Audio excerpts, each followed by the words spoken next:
There we go. All right, Sheila, can you hear us? You're muted now, Sheila.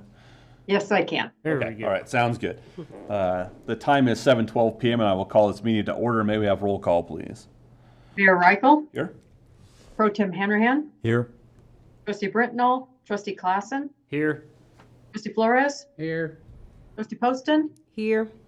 Trustee Seifert. All right, may we rise for the Pledge of Allegiance and a moment of silence.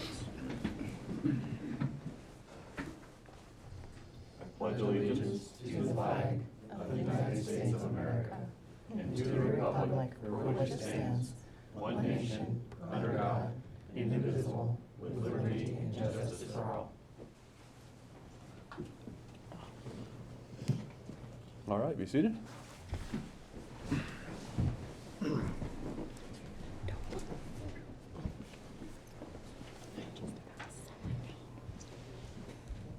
The first item on tonight's agenda is public comments. Persons desiring to make a public comment on items not on the agenda, please activate the raised hand function in the meeting program. Or Sheila, do we have any phone calls or emails in regards to non-agenda items? No, sir, I did not hear from anyone today. Thank you. Nobody signed in. And I don't show any raised hands. All right. And just for the record, no one signed in the chambers with us either, so. The next item on the agenda then is the introduction of the new officers in the police department. Matt's here. Good timing, yeah. Good job. All right, good evening. I just want to take a moment to introduce They need to get to Angelo the microphone. Wagner, who's the new community service officer with the town of Silt. Nice to meet you all. Nice to meet you. Good Yeah. evening. Nice to meet you. Glad to have you on board, yes. Okay, Was Angelo, what was his name? Yep, Yeah. Angelo. Angelo. yeah, do you have a little bit about yourself? Yeah. Microphone, Mr. Can we have him step up to the microphone, please? Yeah, at the table right there, yeah.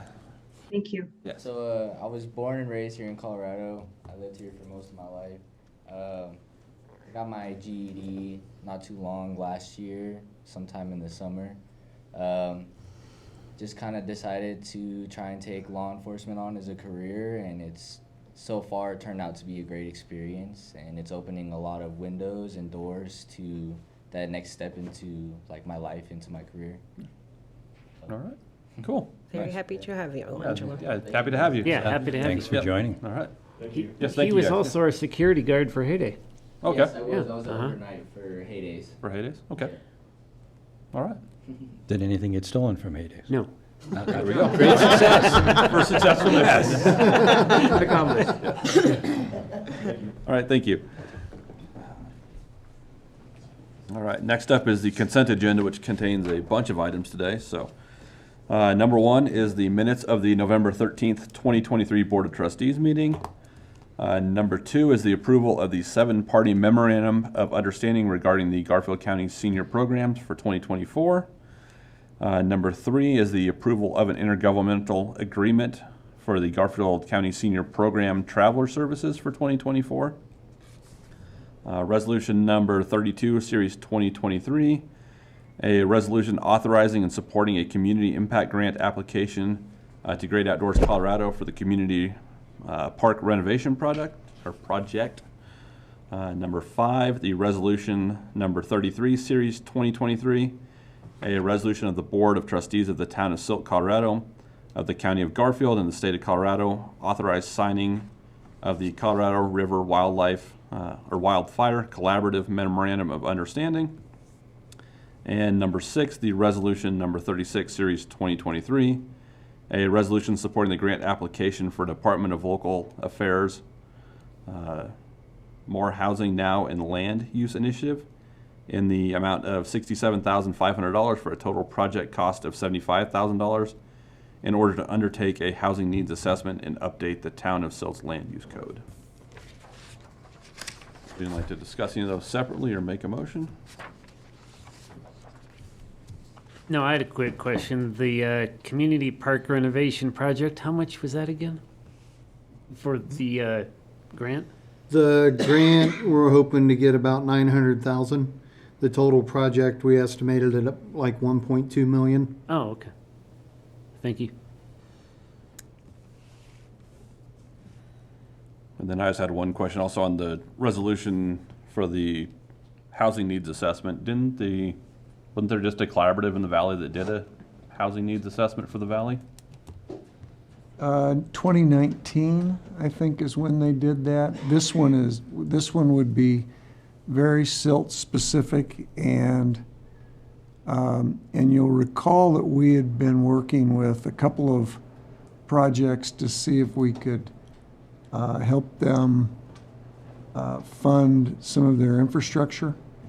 This would help us put ourselves in a position, I think, to better understand what we would need to make those kinds of projects work. Okay. And Nicole can help me if we have any other questions on this, but the idea too would be to identify areas that we could update our land use code to facilitate not only those kind of projects, but any projects that would be deemed affordable, and to make them have a kind of a little quicker approval process if that was desirable. Okay. All right. Did you hit everything? He did. All right. Awesome. Okay. Any further questions or a motion? No, I just want to say that I am on the Parks and Recreation Committee, and we went with Jeff and Trey, and we looked over, talked about the project. And since I'm in the Parks and Recreation Committee, I just want to disclose that Community Park happens to be very close to my to my home. Jeff didn't anticipate any conflicts of interest, but I want to openly disclose this to the board. Okay. Just live by there. So if there are no conflicts for me voting on this, I definitely do that. No, there's no conflicts. You have the same interests as any community member would have, and you have no monetary gain for what happens with the park, so. Mr. Mayor, I'll make a motion to approve the consent agenda as per indicated here. All right. Second. All right. Motion by trustee Flores to approve the consent agenda as presented, and that was seconded by Mayor Pro Tem Hanrahan. All's in favor? Aye. All's opposed? Motion carries unanimously.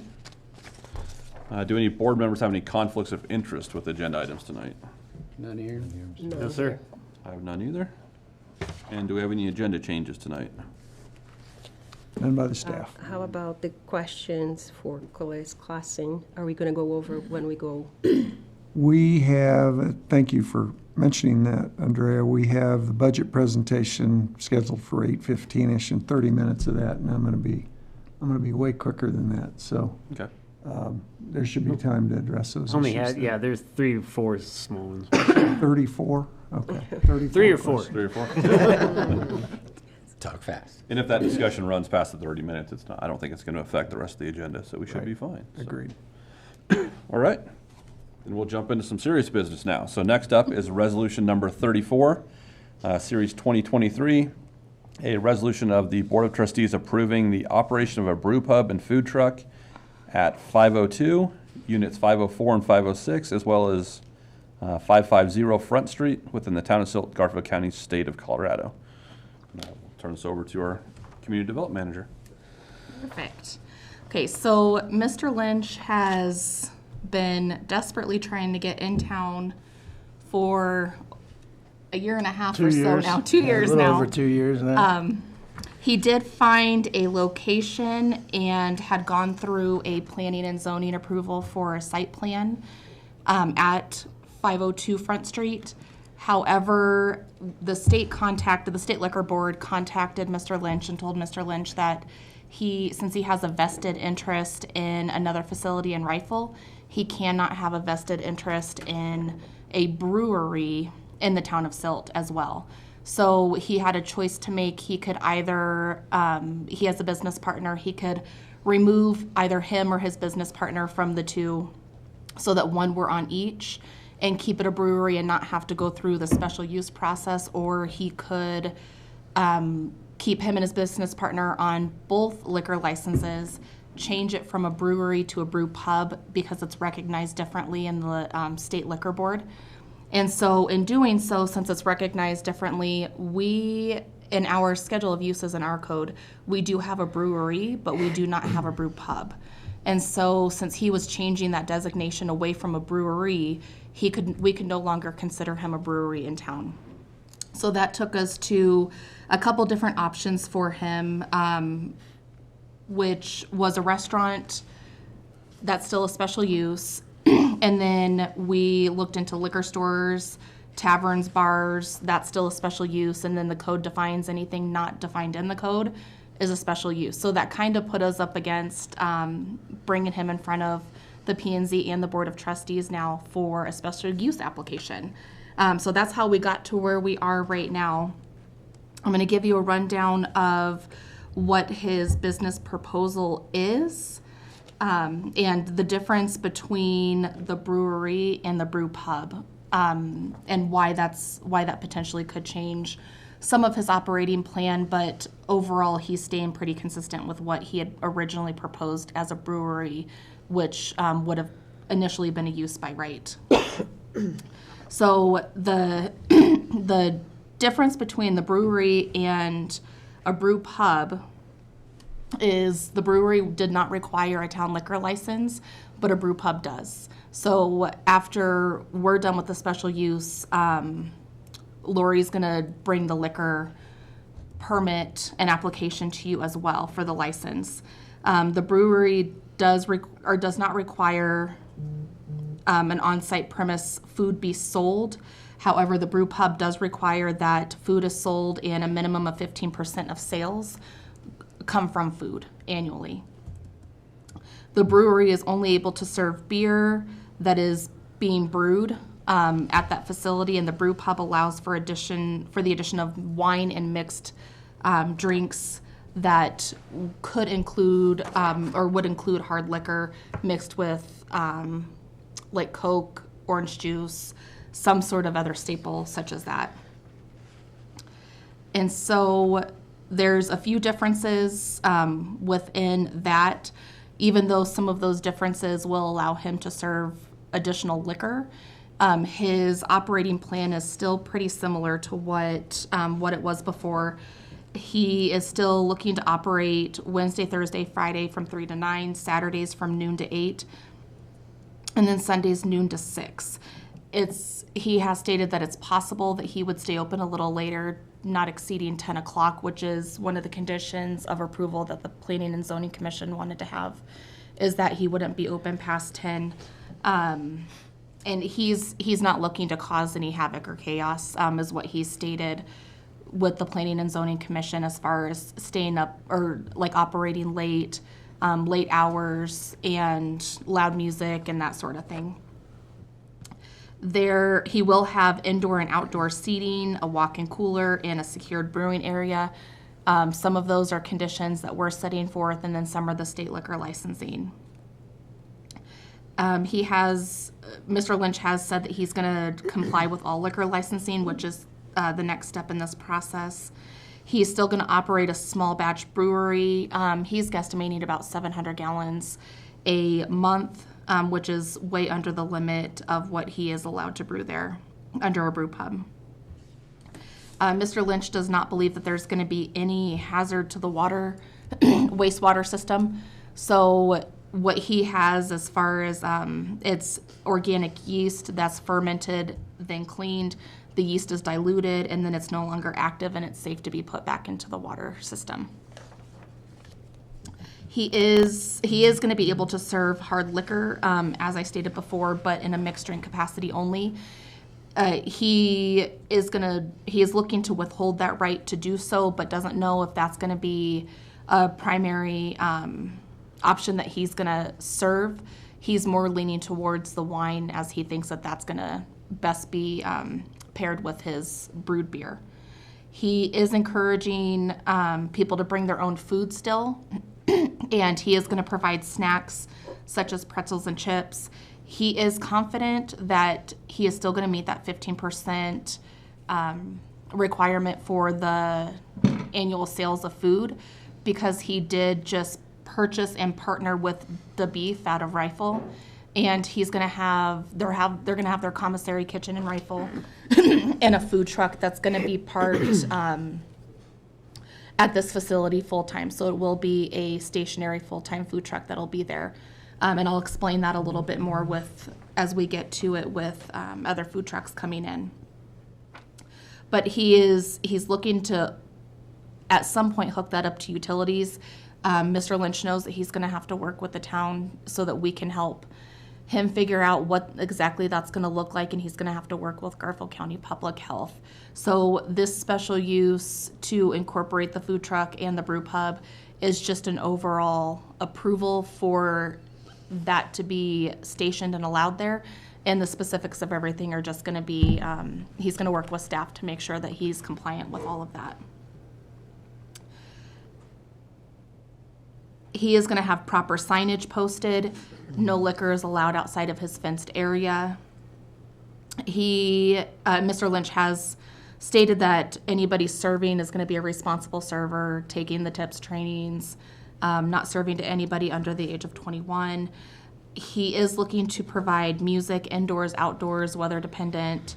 It will not exceed past 9 o'clock, and it will not exceed the town's noise ordinance. The vacant lot, Sheila, is there any way you can go to, yep, perfect. The 502 is where there's a building, 550 is the vacant lot that's right next to it, that he is looking to incorporate. That's where the food truck will be placed. That's where he's gonna have outdoor games such as cornhole, and that'll all be fenced in. Any area that he's serving alcohol will be fenced in. And gates accessing only from the front. He is gonna have to put a side gate so that he can get food trucks in and out, or like larger things in and out, but that's not gonna be where people are gonna access the property. He will have 24-hour surveillance inside and out, so he feels as if it's gonna be a secured location. As you can see, the property is it's between 5th and 6th on Front Street. There is an established business there already, and his landlords own and operate that business, and overall are in support of Mr. Lynch operating his brew pub out of this location, and are willing to work with him with that vacant lot to add additional parking, add additional space for him to complete what it is that he wants to complete. The comprehensive plan lists this parcel as commercial and support land use designation.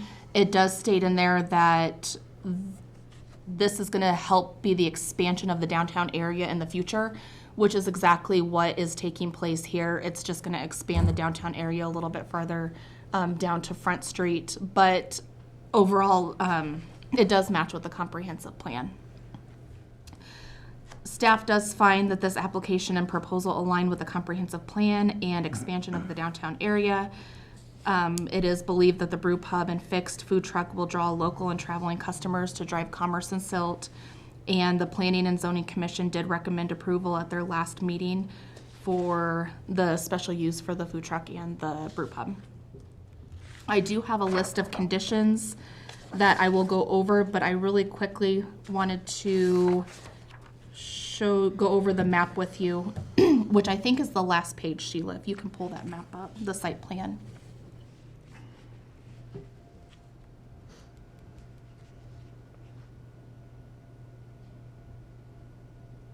There's a lot of application there.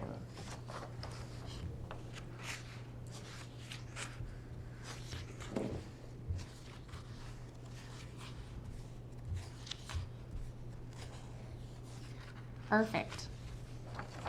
And so just a little bit farther down, or maybe zoom out.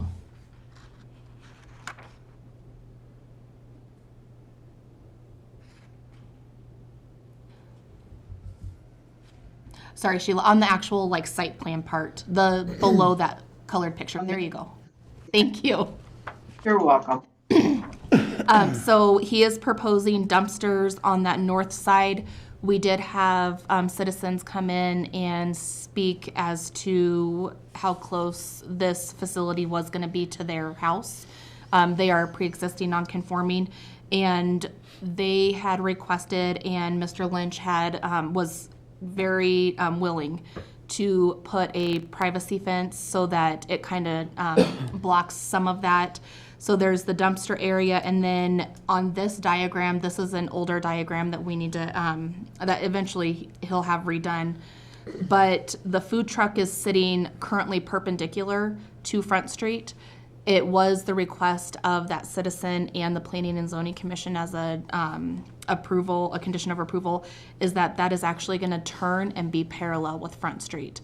So that with the open window pointing towards Front Street, and that'll help mitigate some of that noise that the neighbors were worried they were going to encounter if it was sideways. So it's going to act a little bit more like a buffer. So that will turn, everything else will essentially stay the same. It was just that change, and then adding the fence and securing the dumpster area. So I just wanted you to see that site plan and let me know if you have any questions on that. As far as the planner recommendation, that I recommend approval with all of the statements that are made in the application and in person, be considered a condition of approval. That the applicant obtains all and follows all necessary liquor licensing for a brew pub from the state of Colorado and the town of Silt. This includes proof that 15% of all on-premise food and alcohol sales consumed on site have been satisfied. The food must meet the state requirement of being food of subsistence. It's Mr. Lynch's responsibility to confirm with the town and state liquor requirements that off-premise food is allowed to be brought for on-site consumption. All evidence of these approvals need to be submitted to the town clerk. That this applicant obtains a building permit for all improvements, which he has started, because again, this has been a process going, and then there was the hiccup with the liquor licensing. So he has actually pulled a couple of permits and is currently in the process of improving the facility to meet his needs. That the applicant notifies the town of Silt Community Development Department of any changes or expansions, making sure that there's activities within the building or anywhere else on the premise, including areas of the outdoor liquor consumption of the patio. That the applicant coordinate with the town of works director to attach the food truck to any sort of utilities, and we'll make sure that there's a grease trap and that that's all done properly, and that'll also go through the county. That he does get proper licensing through Garfield County. That the food truck has to be open anytime the brew pub is serving alcohol to the public or at private gatherings. And again, that food truck needs to be within that fenced area. Mr. Lynch has stated that he wants to bring in guest food trucks for a variety, which is great, but he's gonna have to make sure that they park in front of his existing fixed food truck so that it's facing the same direction, he's still meeting all the requirements, and that it's in the fenced area. So that's going to be a big one, is he has to serve food, but it has to be within that fenced area. That the food truck not move location without prior consent from the town, and that it will only run parallel with Front Street. That the parking lot addition to the vacant lot have access from the alley and an additional point of access from 6th Street. That was another request of a citizen that came in when they were in front of the Planning and Zoning Commission, is that alley access is their only entrance into their driveway. And they were concerned that it was going to get a little too clogged. So Mr. Lynch and the property owner that was here said that they had no issue with culverting a portion of 6th Street so that they can add a driveway in there. There is currently a drainage ditch there that they would have to culvert. That this approval is not for construction, that the operation hours would not exceed past 10 p.m., that the applicant installs the 6-foot fence on the north side of the property to better help mitigate disturbances to the adjacent property owners. And I do have a recommended motion and am available to answer any questions that you may have. Okay. So This there'll is, be, Mr. Lynch is here with us, just if you haven't got to meet him before, this is. Yes, I believe I was on P and Z the first time you were. I met him. You certainly were. Yeah. So do we have any questions for our I staff? just want a clarification. So there'll be the fixed food truck, and then you bring additional food trucks in, like, servicing replacement, or they'll both be operating? No, I won't operate mine if I have a guest one have there. a guest Yeah, one, it'd be like okay. special events and stuff, private parties, things like that, you know. Mm-hmm. The summertime for the beef is the biggest. They will literally outsell me. Their food will way outsell in the summer anything I could brew. That's why I bought them. So we have a summer following here, so they'll bring a lot more people downtown here in the summer. So with those sales, with them in the summer, you know, more in the winter with like the rolling fork truck, Aaron and those guys are slow. They'd be looking to put a couple days on other food trucks, the fish and chips truck that comes around. You know, the ones that try to get around in the winter, it'd basically be fall, winter, early spring kind of thing for that, which, you know, that way our staff gets a little bit of break and we bring other people in, and still wanted to keep that concept. I still wanted to be able to share that. Okay. And then I know 2021, 2022, when we first discussed, I had some concerns because of the diversity of businesses we have in town. But now it sounds like you may feel like the presentation is the same, but it sounds to me that the focus is slightly different. Like it's bringing variety, and I feel more linear to hear what some of the other board members have to say. As you know, I read thoroughly through the proposal, and it sounds like the town has worked diligently. And then my only concern would be we have a lot of stipulations to go ahead and have this approved. So this is going to be a work between him, Mr. Lynch, and the P&Z, and then present it to us to ensure that those items are being checked off. There are a lot of them. I haven't really approved a resolution with this many, but that, for me, it shows that P&Z is really looking into it in detail. And we are hoping that we can work well together to have a good business in town. Appreciate that. Sounds good, yeah. I got a few things, but go ahead. If you got- I really think this is exactly what will bring more businesses downtown.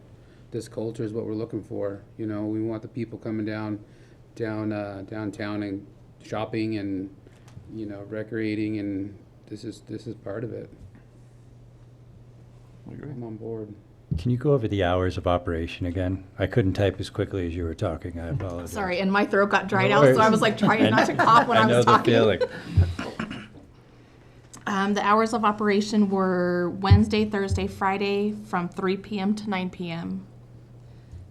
Saturdays from noon to 8, and then Sundays from noon to 6. Got it. I agree with everyone else. I think this is exactly the type of business to draw more people into the downtown area. It's not a big chain, it's not fast food, it's not a franchise model. It's something unique, which is much the same way I view Silt as a community is unique. I feel like this business is a reinforcement of that. I think it's a great idea. I thought it was a good idea last time, but to Andrea's point, there were some concerns. It seems like you've gone out of your way to answer a lot of them, and it sounds like P&Z is also holding your feet to the fire, so to speak. So, Well, you know, the property that we got, and Dan, one of the landlords, is right here behind me. We have a 5-year deal right now. It's pretty much unlimited after that, so it's worth the extra steps since we know we're going to be around for a while. So, yeah, definitely worth it. Agreed. No, it's a definite plus, for the town, and I'm happy you're here. And I had one question: snow removal. Where is that gonna go? You Just haven't because worked I that didn't one want out the yet. gravel parking lot into the drainage ditch. It looks like, so what I'm gonna do actually as part of this hearing, and I didn't bring this up to Nicole before, the state, since this is gonna be drawn out, I probably won't open to the public till closer to spring. Especially getting food set up and all that, depending on how winter goes weather-wise. But I will get permission from my state inspector to brew employees only and distribute and not open to the public once my building permits and stuff are done. And I would ask that I get that permission from the city as well as part of these conditions, that soon as the licensing's done and we have our fit out done, I'd like to be able to brew and distribute until we can open to the public, probably not until March, April. It's just gonna take a while to get everything done. Gotcha. So we wanna make a nice patio in the front before we put the railings. Wanna make sure that the truck I'm getting, that the beef truck's a little old. It doesn't have heat and air conditioning, so I might end up putting a newer model in there and putting their equipment inside it and hooking everything up the right way. So, yeah, I would ask that if I could do that. And, yeah, we won't open to the public till it's right. Okay, so are you, is that No, it? go ahead. Okay. So we did this last time, you applied, and you limited your hours. Would it not be easier on a special use permit to just do Monday through Sunday, noon to 10 p.m.? That if you decide you want to open on Tuesday, we're not going through? That'd be fine with me. I mean, I don't know how. Nothing good happens after 10 After o'clock. 10, so I mean, yeah, that's always been I'm your- good with closing at 10. Your slogan, but I hate to see you decide that you're killing it, and now we have to deal with a special use permit for you to open To go Monday, 2 more Tuesday. days, yeah, I would agree with that. So I don't know. Has that But I been would definitely discussed? alert the town first before I do it. It Change has changes. not been discussed, but I mean, his hours of operation, any business that comes in, eventually their hours of operation could change or Right. alter. But from what I see, and if you want to make it a condition of approval that he's allowed to stay open till 10 Monday or Sunday through Saturday, I can add that. Otherwise, his operating plan just stated the way that The he way- was wanting yeah. to operate, yeah. Well, he has a point, because if, Super Bowl Sunday, oh, sorry, we can't watch the rest of the game, Yeah. 6, gotta close. Yeah. TV off. Oh, they're kicking the right at overtime. Yeah. So I think that change would just make it easier on Yeah, I everybody agree. involved to do that. And then is the mixed drink requirement a state liquor requirement? So to do? yeah, so what they did with the brew pub compared to the brewery is a manufacturer wholesale license. They consider the brew pub a retail establishment. Since we're doing a full bar restaurant in Rifle, that is a retail. So you can't have the retail and the wholesale in the same business. Same business. It basically what they do at the brew pub limited me to 1 million gallons a year. So I can operate the brewery the same way. It just keeps big companies like Coors from going out and then opening all their own retail establishments to sell their own. That's basically what it was for. It's like a tax code designation kind of thing. So the mixed drinks is very limited. That's why I almost wasn't even going to bother. I mean, the wine is one thing that some people do ask for when they come and they're with somebody that drinks beer and they don't. So that the liquor would be like vodka and orange juice, 1 part, no shots, no martinis, no Long Island iced teas. So like Frolic is a good brew pub in Denver that does this really well.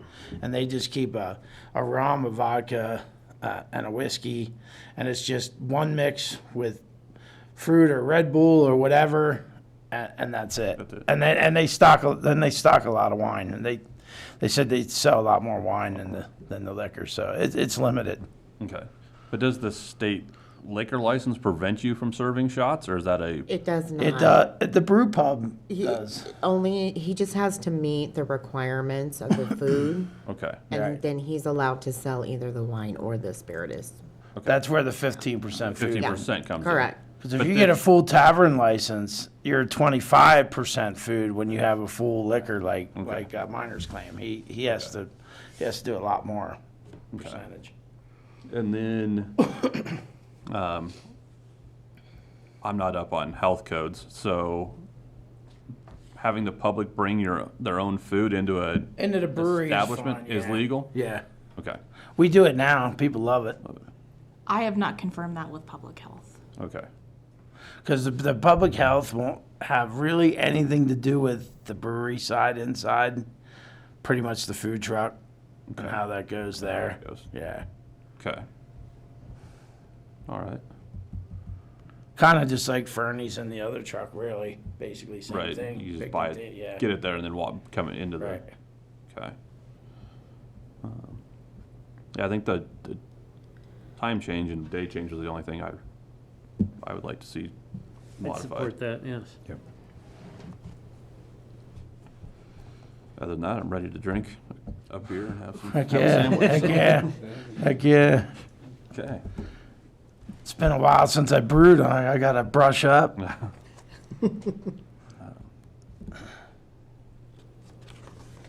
So I guess then the motion would just be to approve the special use permit with the conditions noted above or verbally added during this meeting, including hours of operation change. Yeah, and in Monday the through resolution, it does say the hours of operation not exceed past 10. 10, yeah. So I think we might be covered in the resolution I was just, the number, yeah, the resolution does, but in his operating plan. operation Yeah. plan, which is part of this, Yeah. it's specified. So I just like it stated that it's Okay. Monday through Sunday. Perfect. I mean, do we need to do, is noon to 10 acceptable, or do you want 11 to noon? Do we, I mean, I just don't want to have to change this in 6 months. Yeah, no, I won't open before 11, that's for sure. Okay. Yeah, So are we okay with 11 to noon? yeah. Okay. 11 to 10. Or, 11 yeah, to 10. 10 p.m. 11 to noon. Yeah. 11 Dude, wait, an hour? 11 a.m. Wow. to 10 p.m. 11 a.m. to 10 p.m. And that's daily, right? daily. Yeah. Okay. Okay. This is a public hearing, so if there's no more discussion by the board, I'll open up the public hearing. Okay, the time is 7:50 p.m. and I'll open up the public hearing for resolution number 34, series 2023. Persons desiring to make a public comment on this agenda item, please activate the raised hand function in the meeting program. Or Sheila, any phone calls or emails in regards to this agenda item? No, I did not hear from anyone. Okay, I do not show any raised hands. all right. And would any member of the public like to speak to this agenda item?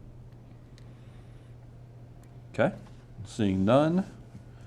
The time is 7:51, and I will close the public hearing and open it up to further discussion by the board or a motion.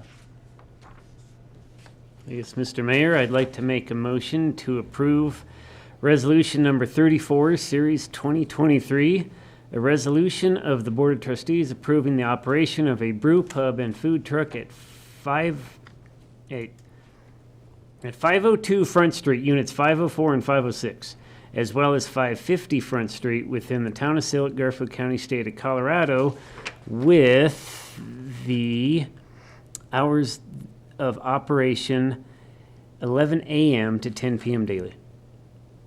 I'll second. Do we need to add the special use permit, or have you done it already? To add The the special use permit on the resolution approval? Yeah, I think that was that part of that. I thought it was. No, you just read the heading of the resolution. So it's resolution number Yeah, so. 34. Yeah, so that's what you said. To Yes, approve yeah, resolution 34. resolution, yeah, 34 It just doesn't have series. special use permit in there, but that's what it is. Yeah, that's what I was looking for, the Pertaining, words. Yeah. Okay. So we have a motion by trustee Clausen to approve resolution 34, series 2023, which is the special use permit for this. A resolution of the Board of Trustees approving the operation of a brew pub and food truck at 502 Front Street, units 504, 506, as well as 550. within the town of Silt, Garfield County, state of Colorado, with the language change for hours of operation daily from 11 a.m. to 10 p.m. And that was seconded by Mayor Pro Tem Hanrahan. So, all's in favor? Aye. All's opposed? Motion carries unanimously. Step one.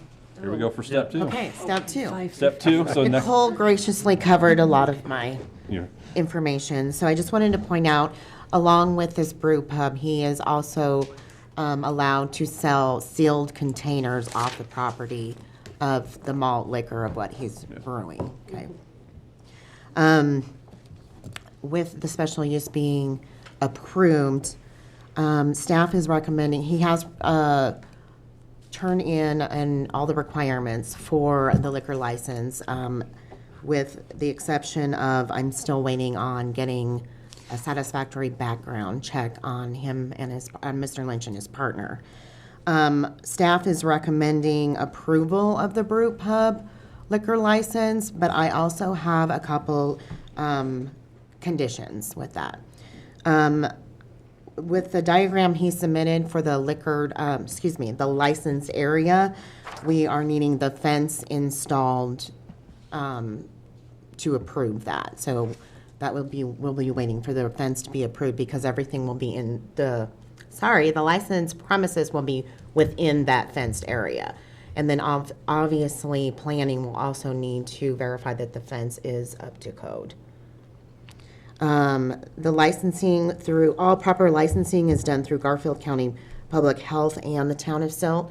That has to do with if he's needing something for the food truck or the building, his business license, so forth. We just want to make sure we have all that paperwork done prior to releasing the license. We still will need to do a final inspection of the property with a couple different staff members, including, again, planning. The town clerk's office will need to verify that all the signs are up as well, and that the diagram that is going to be submitted to the state, it reflects what the property shows. Again, we went over the 15% gross income. That is on-premise consumption of the alcohol and the food combined. The off-premise sales don't equate, aren't factored in that.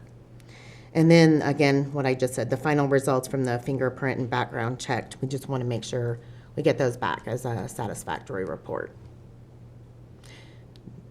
Do you have any questions for me?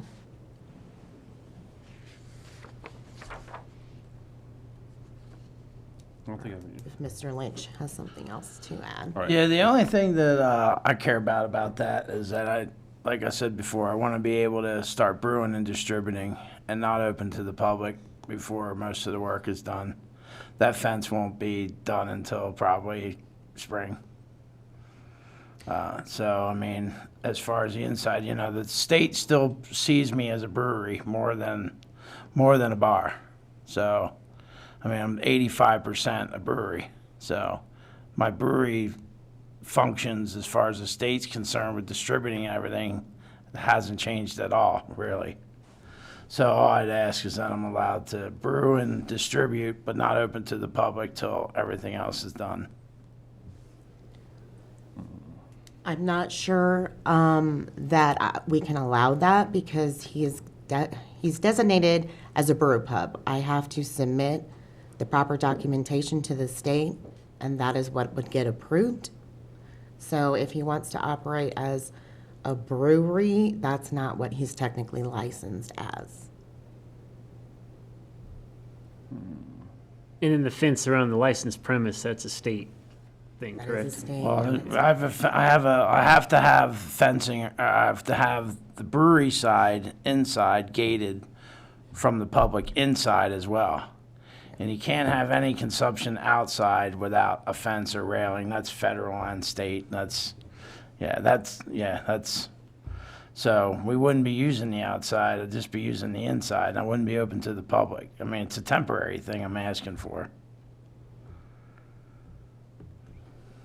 I just don't think we can do it. 'Cause I don't we're think I approving can approve that. We're approving a liquor license for the fenced area. and we have to have a fence to approve a liquor license in the fenced area. So without a fence, we would have to potentially approve a liquor license for within the building, Correct. and then we'd have to do a second, It couldn't be done You'd conditionally? have to do a have to modification. do a modification of premise modification. at that point. Which I don't know what the process is to go through a modification. It would just be submitting the modification to the state To the state. afterwards. But he would not be allowed, if we did it for the building initially, he would have to redo the diagram, which is not an issue. But he could not sell out of the building until the modification was approved by both the local and the state. In the state. The state would allow me to distribute and not open to the public. Because we're not I mean, consuming it on. This is the city, this is this where- is your city. This is where, The yeah. state This is would where it allow gets crisscrossed, because we could, Is that like a retail environment then? Is it effectively like Yeah. a liquor store? That's what for the all yeah, intents and kinda purposes? crosses the line into That's the brewery. whole thing with the state, It retail does. and wholesale. And the licensing procedure is both state and local have to be Local. approved at the same at the same time, So, yeah. I mean, I understand his frustration with that, but I'm just trying to see how we Yeah. could get approved. Right. Do it, if we did an approval for the building and then later did a modification to go Mm-hmm. outside, I don't know I mean, where the state would, or where the local would say, well, we still would have to Is- have some sort, I mean, he could work around the food situation as long as he can show the 15%. 15%, and that's on a, I mean, that's on a yearly basis. Yes, So that's correct. not, Right. that's. So it would just be the modification of, Modification of a he would premise. have to sell only within the walls and redo the diagram for the state.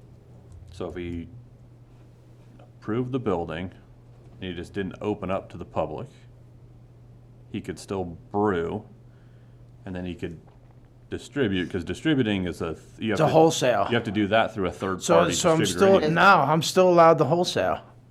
This is the weird part of it. Yeah. They just limit the amount of gallons that I can wholesale.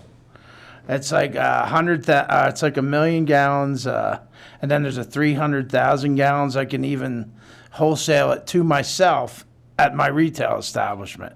They just limit the numbers. That's all it does. Numbers that I'll never reach. If I reach numbers like that, I won't be sitting there. That's for sure. 1,000,000 gallons is a lot. Well, yeah. yeah, that's a lot. Does the state stipulate if the fencing has to be permanent or temporary? It's not the fencing, this is the diagram that he submitted with his application that diagram. was sent to the state The state, yeah, already, because he did a concurrent review. yeah. Okay. So they would, yes, we'd have to do a modification do a to us modification. and the state, Mm-hmm. and then modify it again in March, April, That's correct. when he wants to start serving outside. I mean, it's a pain in the rear, but I don't see any other way to do it. I don't know, because we can't do an exception to, Yeah. that wouldn't, yeah. No. Is there any way to get the fence done sooner? Is that the You might lesser, put- is you that the might push lesser me to- You evil? might push me to just do that. Just thinking out I loud. might just not have a choice. I mean, I gotta look at how many months I'm gonna sit there not open paying rent. So, I mean, I'm already spending money down there. If the state would have notified me sooner of my licensing, we wouldn't even be here. I would have done this right the first time. I mean, this was an oversight by the state that Yeah. put us here to begin with, so. Yeah. Or like you said, do the. Mayor, can I ask a question? Yes. Would this violate his license in rifle that he has right now, Lori, since if he went back to being a brewery and that's why he couldn't do it here to begin with?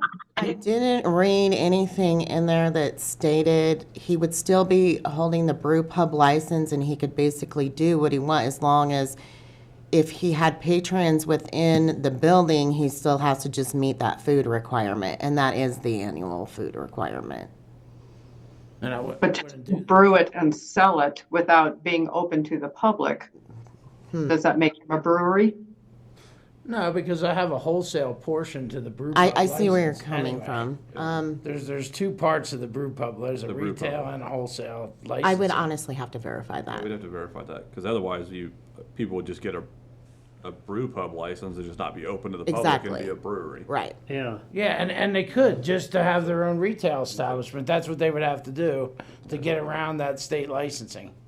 Or split the businesses up, which is kind of not right because, we'd still have financial interest. This wouldn't be on paper. I don't like doing stuff like that. So if we have to postpone this till our next meeting 2 weeks from now, would you prefer us approve it with the fence requirements tonight or postpone it 2 weeks to get more definite answers?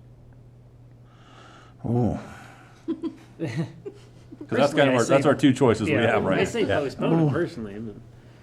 My other question is that you're going to have to get evidently you're doing modifications to the building, which require a CO anyway. Right, So are you going to have those complete before?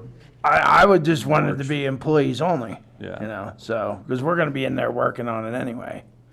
I mean, we still have work to do in there. So we'd be in there working on the permit no matter what. Yeah, so I just don't, because you can't be open. Can't be open to the public. Can't serve to the public. You couldn't be brewing either. That would be an operational No, business you without a can't, CO. yeah. Yeah, right. So The bathroom I would have to get done, and that's really all we're doing inside, as making a bigger bathroom. I just don't know how. I'm just trying to timeline the springtime to see how many months you might be losing. But then, really, it is. We can approve it as it is, presented tonight, or we can postpone 2 weeks and talk to the state. I would say that Bub's been bugging me to put the concrete in and start getting the stuff ready and down there. So, Well, you can still do. because he's doing that. What we're doing in the front, we're raising up the front a little bit. You can still continue construction without the Yeah. The liquor license. So you can continue with construction.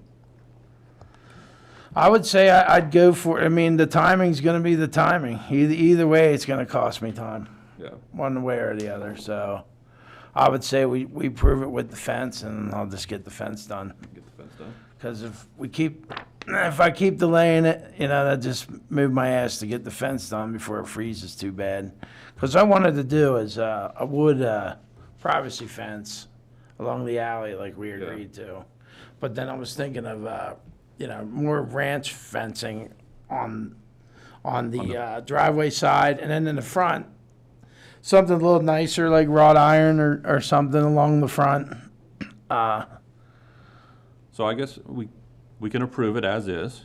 With the railing. And then if you decide that you need to shrink it back to the building, I would still like to direct staff to find out Yes. if we shrink it back to the building, because then we could Yes. do, I don't think a modification is that difficult to do. So we approve this license, and then it's a modification to shrink it to the building, then it's a modification back to. Yeah, I don't know if well, like Lori can tell you, the state, their turnover in the state office right now.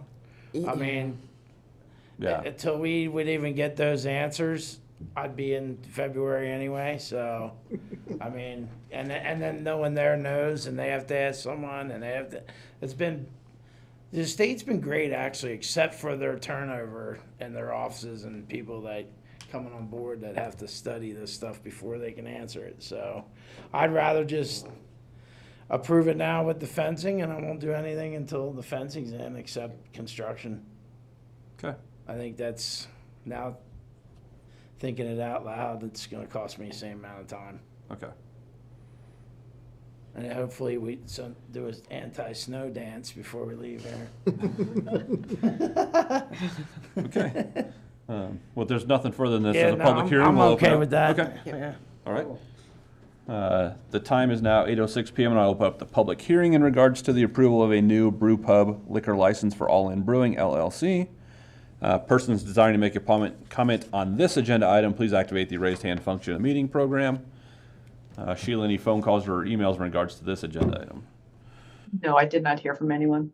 Okay, I do not show any raised hands, Mr. Mayor. thank you. And would anybody in the public in the chambers with us like to speak to this agenda item? All right. Seeing none, the time is 8:06 PM, and I will close the public hearing and then open up to further discussion by the board or a motion. And I guess the motion would be to approve the, or whatever.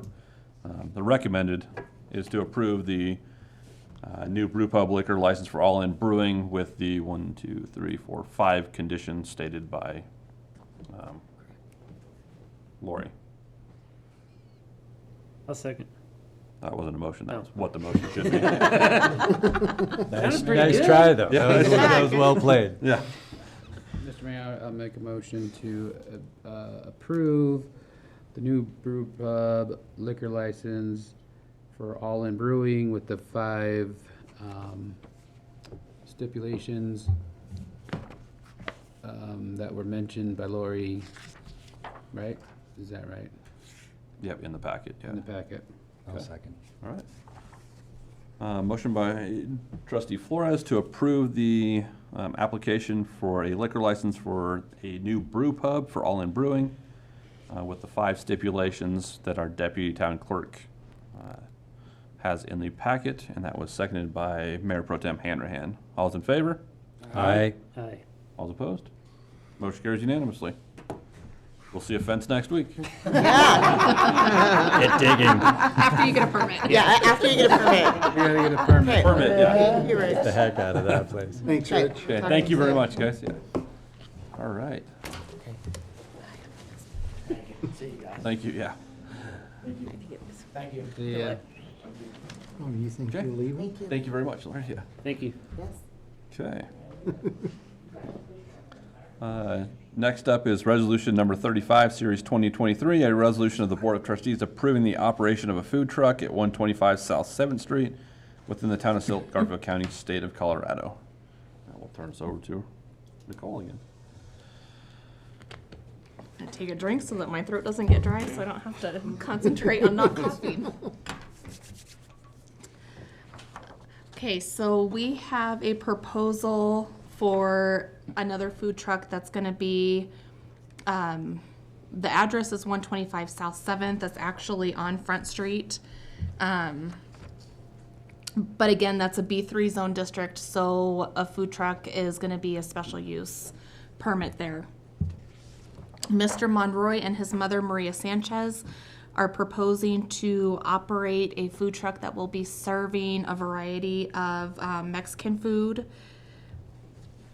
They purchased the vacant lot in 2022 with the intention of opening a restaurant or food truck, and given the price of everything, they decided they were going to start with the food truck to go on ahead and start their endeavors. They did submit an operating plan and are looking to be open 6 days a week from 6:30 in the morning to 7, closed on Tuesdays. It was important for them to open and operate starting as early as 6:30 in the morning because they want to provide a breakfast option to people that are on the go during the weekdays, that they can swing by and grab something to eat on their way to work.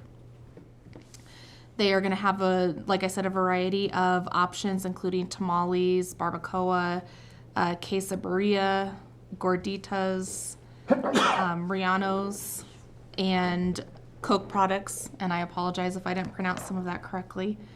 The food truck will have power, however, it will not be connected to town utilities at this point in time. Mr. Monroy and his mother were both made aware that in order to connect to town utilities, they would have to pay tap fees. And at some point in the future, they're looking to strive to get there, but they're not going to start there yet. So they're going to have separate companies come in to deliver clean, sorry, I don't know if that's me or, to deliver clean potable water for the food truck to use, removal of gray water, grease, and other wastes that need to be emptied. And they are also going to have somebody come in and empty trash receptacles, which they're proposing 2 96-gallon trash receptacles that will be in an enclosed storage. They have met with Garfield County and are looking to work with them on all of their approvals. They are striving with the arrangements that they are making, and Garfield County is helping them sort through what else they will need with their food truck.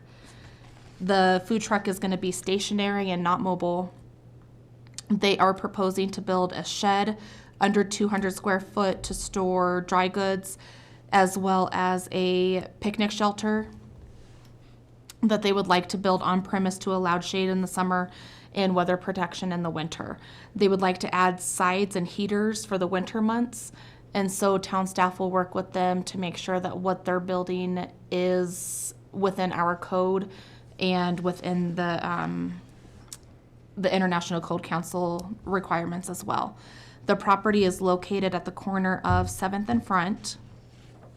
And just as the other food truck that just came in front of the board, this one in the comprehensive plan is also designated service and commercial support, with it being designated as the extension of the downtown area in the future, which is exactly what this would be, is the extension into offering additional places for the citizens to eat and expanding that downtown area a little. Before I go over recommendations, I would like to go to their site plan, please, Sheila.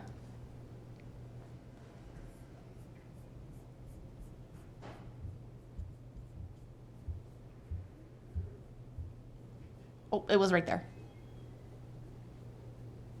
Perfect, thank you. So they are proposing, you can see the food truck is grayed out, and they are proposing to have the seating, and they did actually propose 3 parking spaces that are on site. When I was going through those and looking at the setup for those, I'm going to continue to work with them on how to better angle parking in that facility. They do want to have a couple of on-site parking and an accessible parking. They also have parking on Front Street, and then there's parking across the street on 7th Street that they could also utilize. But we want to make sure that their parking that they're putting in is angled in a way that is going to allow people to pull in, pull out, and not get stuck. They are also, with the proposal of the shed and the picnic area, they did bring a couple of drawings in this morning. They're larger, so I can pass these around if you'd like to see, but they are going to have the same person building both structures and a compartment for the trash cans that they're going to secure as well. But it's all going to be uniformed and built by the same contractor, so it's all going to look similar. So if anybody wants to see that, just let me know and I can pass those around. That's preliminary drawings. I have not gone through a permit review process yet. So overall, staff finds that this application aligns with the comprehensive plan. The picnic shelter, trash enclosure, and shed will be built by the same contractor. As we were just talking about, the 3 parking spaces, and then planning and zoning commissioners did recommend approval for this special use application for the Jalisco food truck to operate from the location that it is being proposed. Staff recommends approval of the special use and site plan review for the food truck, and with the following conditions: that all statements made are of approval are true, and anything that's spoken within the meetings will be applicable. That the applicant obtains a building permit for all improvements to the property, including the picnic shelter, trash enclosure, and storage shed. That the applicant notifies the Community Development Department of any changes. That the applicant will apply for a permit and pay tap fees if they choose to connect to the town water services. That the applicant requires the proper licensing through Garfield County. That the applicant retains records of water deliveries, removal of waste, trash, gray water, and grease, so that the town can audit records annually if needed. And that the applicant provides additional requested documents and pay any remaining fees, and that the applicant understands this approval is not for construction, it is for the land use. And I do have a recommended motion there, and I'm happy to answer any questions that you may have.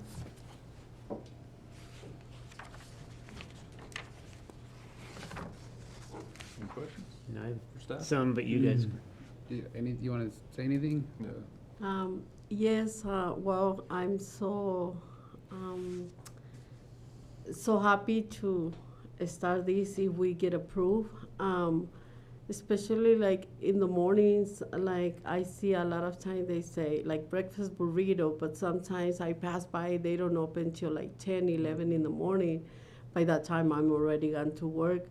So that's when I told my sister, let's start early because there's a lot of people that sometimes doesn't have time to make breakfast, and we can be all there for them. We're also trying to provide different kind of food, like for example, like let's say like on a Monday we'll do like chile rellenos, on a Wednesday like beef stew, like something different every day. So not just like tacos. We're gonna try to have like handmade tortillas instead of, because that's the best tacos when you eat them. Like if you have a handmade tortillas, like for example, the chile rellenos will come with handmade tortillas and rice. So hopefully, I have faith that we'll get approved and you'll come and taste our food. E o caldo de res. Yeah, we're doing caldo de You guys will res. do that. So like different things that the other food trucks are providing, so we can do a little bit, extend our Mexican tradition food. So we will be having like Mexican tamales, pork, and rajas con queso, as well as champurrado. I don't know how you say in English, but it's like a special drink with milk and chocolate that you drink with that you eat with the tamales. So we'll be providing that like in the mornings, as same as breakfast burrito, that type of thing. Yeah, I think there is a need for breakfast place. Once my husband and I, we drove all over, and a couple of breakfast places in town were closed. One near the post office. We had to go all the way to Newcastle, and they took a long time to serve us, and we had to pick up my daughter at a game. So there is definitely, I feel, a need for breakfast place that opens early. Exactly. My only concern is, when it's happened at other places, is they don't have gravelled or paved parking lots. So we end up with mud being drug all over the streets. Can you get by without having any on-site parking and just use the street parking? Can you repeat the question? Sorry. So Nicole talked about having parking spots on the lot. When it's rainy or snowy, it gets muddy, and then that gets drug or put onto the street. Can we just do street parking? If we're allowed, we're okay with that. I was my husband also asked if we could put gravel on the parking. So that there's not a lot of mud, especially for that. But if we can get away without having the parking inside, we're okay with that.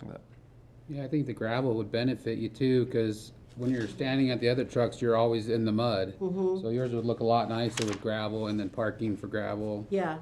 As well. So either way, I think. I think if we're going to allow on-site parking, that we should ask that it be gravelled as one of the conditions. Otherwise, if we just do no on-site parking and just use street parking, it's a chore to our public works guys to go clean mud off of the streets. Yeah, I think there's enough parking space around it, Around there? so I don't think it really needs to be inside. So as long as we're approved, we're okay with it. So if we just had the language of if on-site parking is provided, it will be gravelled? We can, yeah. We always try, if there's room, we always try to encourage people to add parking spaces, especially since that is part of that downtown area that gets really, really tight on parking. But there is parking on Front Street that they can utilize as well. That's closer to them than it would be for other businesses. For other businesses, yeah. So in any language, we should add that if they want to have parking later down the line, then should require that. yeah, because the town is growing. Look at, we're gonna have a couple of businesses Yeah. nearby, so. My comments are, I'd like them to be on city water. There's a meter pit down there with a meter and a yard hydrant there. And the reason why I say this is because, we have a brand new water plant that we're having to pay for. And I feel everybody who lives in town and who has a business in town should help pay for that. And I don't necessarily like the idea of them hauling water from a third party. We don't know if it's a 55-gallon drum from their house, so we don't know the quality of that water.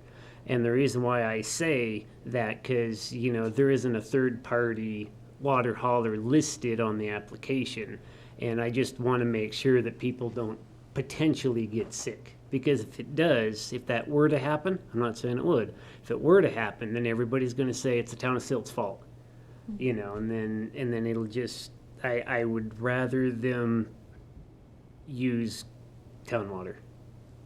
That's my comment. Wouldn't that water issue be covered by the food and beverage in their Garfield County Public Health Right. licensing.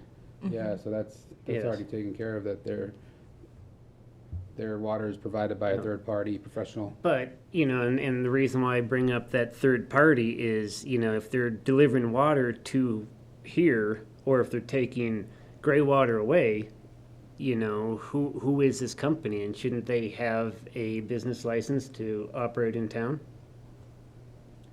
Yeah, isn't all that covered underneath the same umbrella? Yeah, so The that town was would require the business license for the third party. contractor's license unless they are operational in town, like they have a storefront in Exactly, unless they're already operational in town. town. But in order for them to get water hauled to them, it's legit. It has to be legit under the food and beverage. Right. They would have to answer to Garfield County Public Health on Right. who Yeah. was doing what. They have to find a company. Right. Once they get a little bit deeper into the operations with Garfield County Public Health, they'll have a list of who's doing what. And then I did put as a condition of approval that they have to keep receipts. The applicant retains records of the water deliveries and removal of waste, including trash, gray water, and grease, so the town can audit records annually or as often as needed. So we would be able to see who was doing what and how often the deliveries were taking place and make sure that it aligns with what we foresee their need to be. And then Garfield County Public Health will also monitor that. Yes, like on Wednesday, we already met with Rebecca, and she needed a few more things for us to do before the license, and she told us to be working with the town of Silt. Before she can provide the license, we need to get proof that we already have all the application submitted and the contract from whatever we're doing for the grease and everything. We have to submit it to her, and then she needs to verify that everything is happening. But we just haven't, we already talked to the companies, and we just haven't set it up because we still don't have the approval. Our goal is to have the water and sewer, put it in that place. But hopefully, if everything runs good, we'll be able to do it soon and then stop working with another company, because it's easier for us, because like my husband says, it's our son land, so that way it has a better value of the land once the water and sewer is submitted. The only thing right now is hard because he just bought the food truck, and we spend a lot of money on that, and then we gotta spend all these on the other side. So, but as soon as we have enough, because we don't want to get from the bank, because then we just pay a lot more interest. We want to get the money and then get the water and sewer from the town. So that's our hope, and hoping in the future, hopefully soon we can do that. That makes sense. Yeah. And then eventually you have a building and a restaurant. Yes, inside. so our hope, my son, he has really big dreams, and he wants to, in the future, he's like, if everything goes good, he wants to buy the house next to it, next to the land, and then make it as a restaurant, like build it as a restaurant. So hopefully in the future, if everything goes fine with a few years, if that house hasn't been sold, that's his plans, like to put a restaurant instead of food truck. That's our goal. Nice. Well, if you guys will excuse me, I'm on call, I gotta go. Okay. Bye, Chris. Bye, Chris. Bye, Chris. See you. Well, Good luck. I see thanks. that they comply great. with our requests, and there is a vision there. You're fine, Chris. There is a vision there behind that as well. And there is, to me, like kind of a sounding business plan. And there is the intent of going ahead and, for the property ownership, part of it, installing those water taps anyway. So there's like a common benefit for the town, for them to be utilizing that, but there is a benefit for them as well that they see. It's just a business decision, it sounds to me, for them not to do it now. That's what I'm hearing. And I can understand the business side of it, not wanting to do it until later, but would we let someone build a restaurant and not hook up to our city water and sewer? Can someone build a house and not hook up to the city water and sewer? Do the current food trucks, are they connected with our water and sewage? Is the one from tonight going to be eventually? Is it contracted as? It's just a question. The one tonight that was applied is That going one to will be. be fixed. It's fixed. It's attaching, yeah, the one tonight is attaching to the existing building. Tonight. And then the taqueria on the north side of the roundabout is connected to the liquor store. And then Fernie's is not connected. Fernie's is not connected to the wastewater site, No. but they do have water, I believe. Should we be Over looking there. into maybe updating the code to, if they have food trucks, to make it a requirement to purchase the tap? Or Or within a is certain it on a- time frame. In a time frame, if you're gonna, yeah. There you go, that's an Give it a idea. year or 18 months or 24 months. Getting the tap will benefit you because the price goes up every year. Yeah. So, I mean, that's something you'd want to do sooner than later, regardless. Yeah, what like I happens said, tonight. that's our hope, because Right. it'll benefit our land, it'll value more, so, and then it's our own land, so, I'm sorry. Sounds like mine. Everybody's reaching. I know it's hard to You're predict. not all on I know call. everybody Give has it the up. same. I know it's hard to predict, but do you have a time frame in mind? I know we can come up with a requiring time frame, but it would be nice to know from you. Yes, you have so our hope is projection. within like a year, to pretty put it close. in. Because we were already thinking in doing it, but then we saw like, oh, what we need, and like, yeah, I think we have to wait at least 1 year Save the to money. get it done.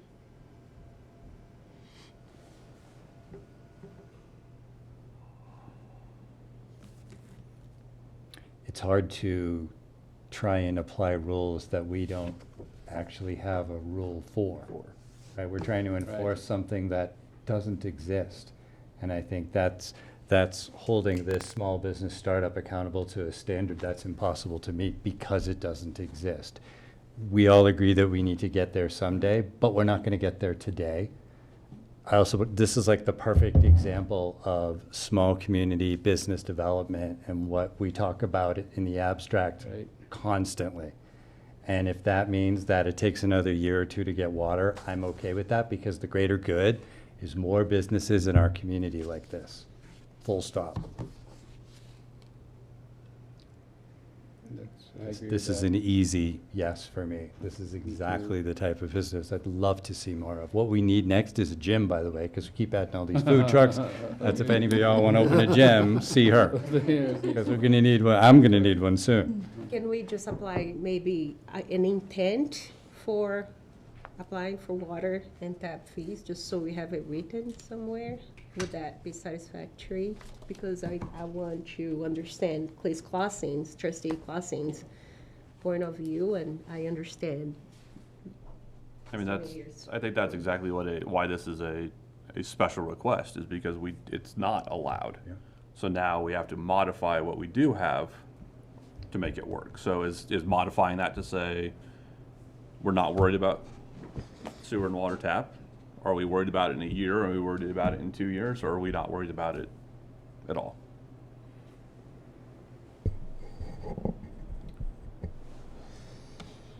I'm fine with waiting a year or two.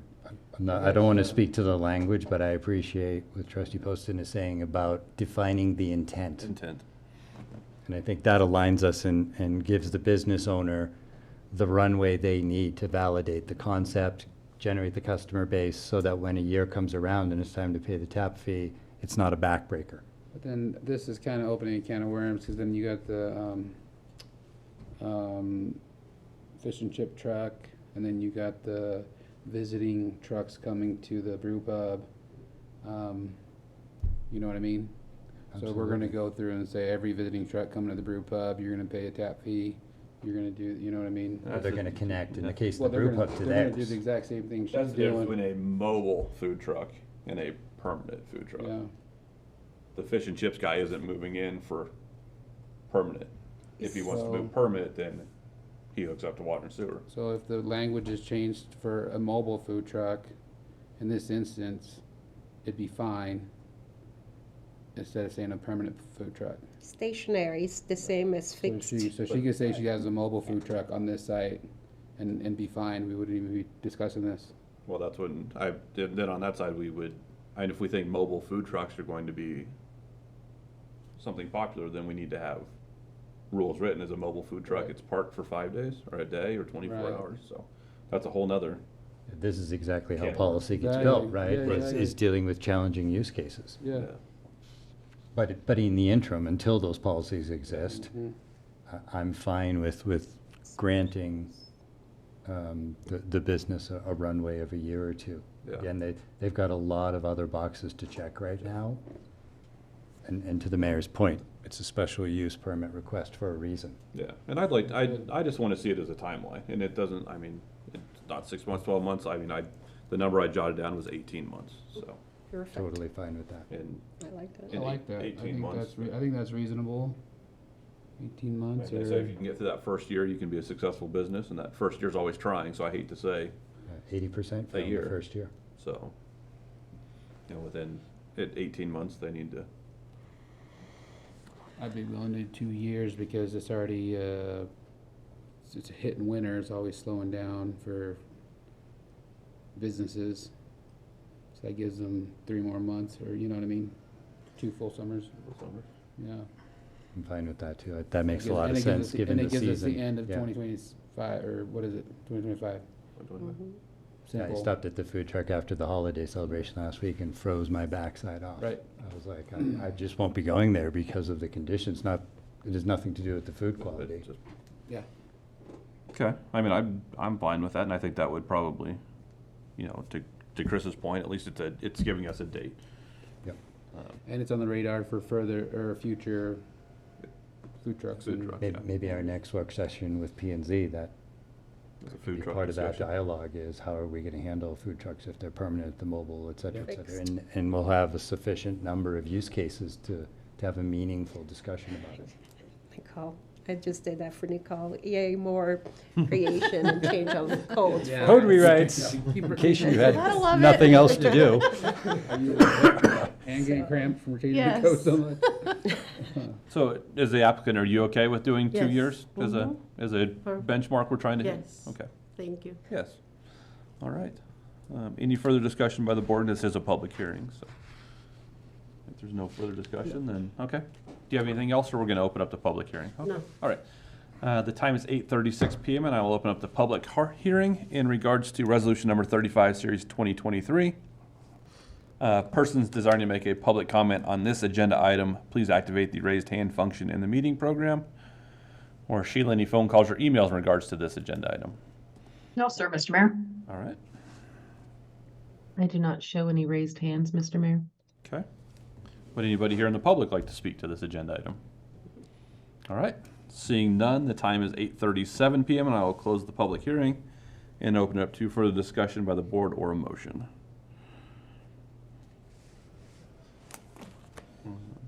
Mr. Mayor, I will make a motion to approve resolution number 35, series 2023, with two inclusions. One, that if they do add on-site parking, that it needs to be gravelled. And number two, that there is a written intent to connect to town water in 2 years or less. Okay. All right. Second that. Second that. Okay. Motion by Mayor Pro Tem Hanrahan, I just can't get that tonight, to approve resolution number 35, series 2023, with the two added items that if there is any on-site parking, it will be gravelled.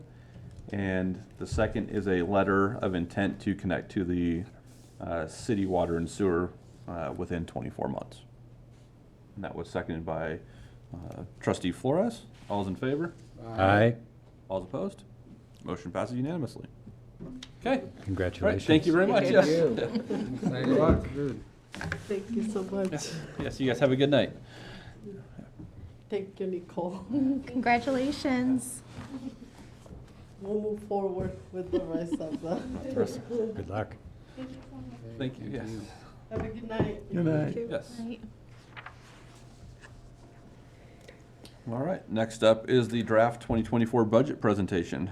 Revenue, expenses, projections, fund balances, and priorities. And I will turn this over to Administrator Lindman. Everybody's favorite. No, my. I know you guys just, yeah. Anyway, here we go. So this is meant to be a 50,000-foot view of the 2024 budget document. You've heard from all of our department heads about what they plan, what they do for the town and what they plan to accomplish next year. And I'm going to attempt to wrap all that up. It says that this presentation is meant to be a comprehensive budget wrap-up. I probably should have said meant to be a not very comprehensive budget wrap-up, because as I look back on it, I realize there's not a lot of detail here, but between Trey sitting right here and Amy in the other room with all of her scribble notes, we should be able to answer any questions that come up. And I also do intend to provide additional detail at our work session on December 11th that will talk about a little more detail about our goals and objectives from 2023 and what we've accomplished to that end. Jeff, do you want your PowerPoint up at this point? Yeah, it's a great idea. Fabulous. Oh, that's you. Hi. Hi. So a town's budget, and I'm going to plow a little bit of old ground, but it is a reflection of anticipated town revenue and expenditures. It's a blueprint for providing services. It helps us write down exactly what it is we want to accomplish for next year. It's a reflection of community priorities. Obviously, folks in town are encouraged to speak with all of us, and we try to get those needs and wants met within the budget. It's a path toward accomplishing your goals, and we'll talk about that here in a little bit. It's a tool for accountability. It's for you all to look at us and say, what's getting done, and how can we help you get those things done, and a financial plan on how we're going to spend the town's resources. A budget consists of your strategic vision. You'll recall we spent time in July on the vision, and then we've sort of taken the mission, goals, and objectives that we talked about with Dana on 3 different occasions,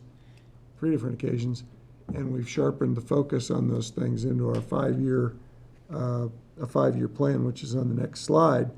But then we take inputs, those are resources that we have to us. Back one, please. that means money and people, to produce outputs, which are the tasks that we complete. And that's all great, but it's not the whole story. We complete tasks for a reason, because we want to accomplish some outcome, some result. And so we want to look at, and one of the things I think we could do a better job of, and one of the things we talked about was doing some community surveys, but did the accomplishment of those tasks actually meet or achieve the result that we were trying to get? So those are things I'd like to work a little bit more on as a staff, is to say, we completed 500 feet of sidewalk on the south side of this park, but did it do what we want it to do? Are there more people using this park to exercise while their kids are playing soccer? That's an easy one to pick on because we know it's true. But how do we measure that? In Derek's words, it's measurable. We're going to make sure we can report that back to you. We're going to do better at that. So a snapshot of strategic goals, and I am not going to go through these one by one at this point. We'll do some work. We've done some work around these, and we'll be able to tell you where we are with all these things. I think we've reported back on some of these in the past, but we are obviously making progress on all these. These are 5-year things. Some things don't get done overnight. Some things it's going to take more than 5 years, but we are moving forward with a lot of these goals. Okay, so briefly, major sources of revenue for 2024, and there we are. The big ones, the things that have at least 6 digits in them, are listed here. These are all general fund dollars. Sales tax, property tax, use tax, highway users, building permits, mineral lease, severance taxes, county sales tax share, administrative fees, franchise fees, general fund grant revenue. So those are kind of the big picture things that allow us to do things in the general fund, provide all the services that we're asked to provide. I'm happy to say that the vast majority of these things continue to trend upward, and we are thankful for that in this season of giving thanks. In our water, wastewater, irrigation, and silt housing funds, are major sources of revenue. By the way, I left out some of those minor funds because those aren't the big dollars, but I did want to just kind of highlight these. Obviously, water service and wastewater service fees, water tap fees. Wastewater tap fees are our big ones, and grant revenue. This year with the water treatment plant, obviously, it's what I don't have on here is loan proceeds, which maybe I should have, because that's obviously some big money coming in over the course of the next 2 years and change, in 19 months or so. Irrigation fees and silt senior housing rental revenue. So that's the resources. Here's the last piece of the formula, and we talked about this earlier, is the folks who work here who put that money to work for the citizens of Silt. And we went through this earlier, but just for a different crowd that might have tuned in to our channel tonight, we've got 28 full-time employees, which that number has not changed over the time that I've been here, I don't think. I think it's stayed pretty much the same. We have 2 part-time employees. We have 4 contract employees who help us get what we need, get done what we need to get done, and we have 2 seasonals in the summertime to help us with park maintenance and then whatever other public works kinds of work we can do. We are still hopeful of hiring a full-time building inspector. We continue to work toward that, and we have 1 new police officer trainee who starts in the police academy on sometime early January. Obviously, that's a long-term process, 3 months in the, 4 months in the, 3 months in the academy, 3 months in field training before he or she is cut loose. Okay, we'll jump right into the summaries here real quick. Any questions so far? Oh, looking good. Okay, so general fund summary, again, and I'm going to start with the estimated beginning fund balance, which would be synonymous with the ending fund balance for 2023.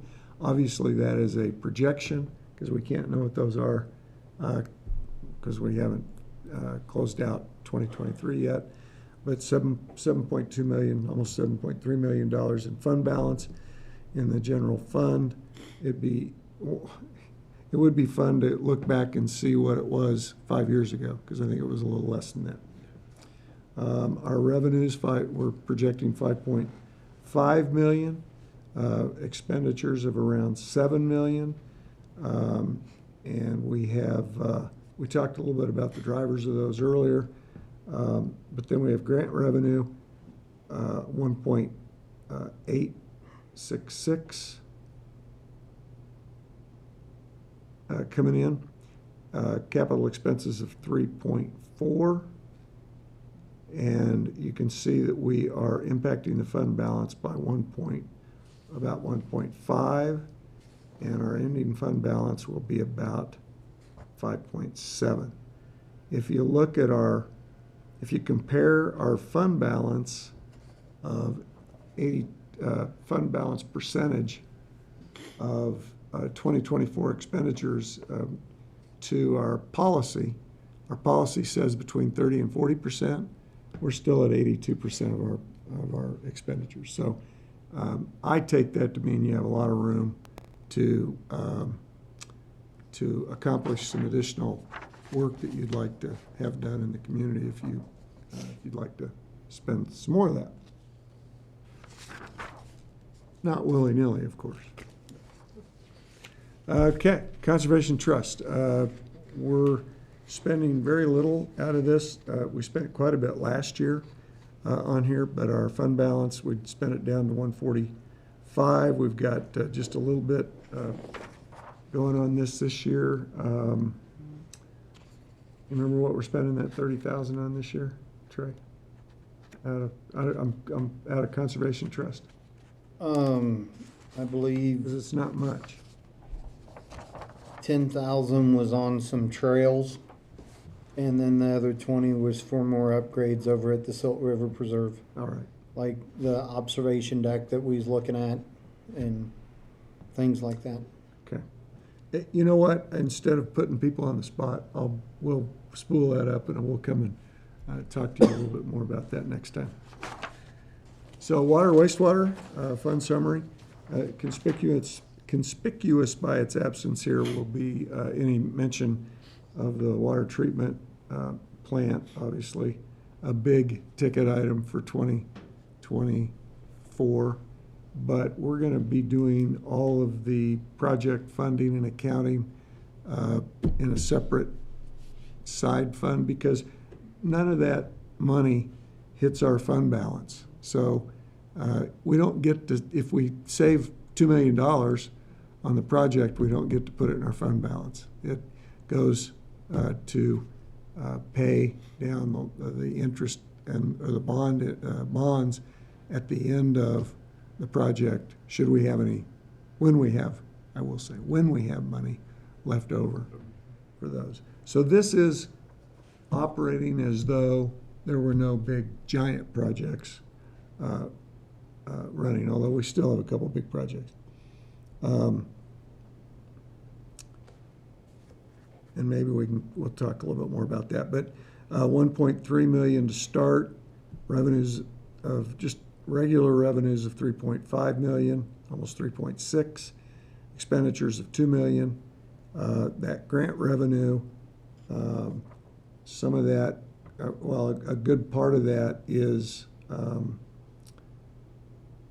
the water plant, about $10 million for the water plant, about $3 million for a variety of other water and wastewater projects which we will, I'll go through those, tick those off next time. We're expecting our fund balance at the end of 2020, that's supposed to say 2024, of 2.8 million. And that's along with the project going side by side.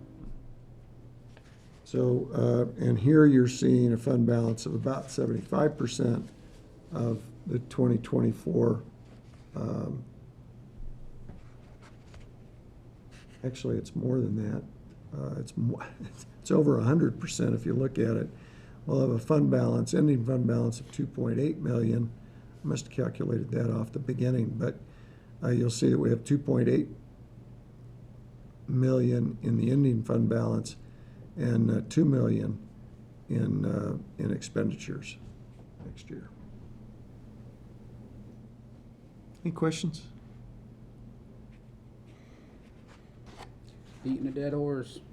Irrigation. Okay, I heard about that. I'm going fast. Irrigation, $356,000 to start the year. We'll have revenues of $333,000, expenditures of about $400,000. We're not expecting any grant revenue next year. Fund balance, we're tapping into the fund balance by $67,000 to accomplish the work that we need to do on the system. And we expect to have a fund balance of $288 at the end of the year. Next slide, please. Victim assistance, $37,000 in that beginning fund balance. Revenues of 9, expenditures of 15.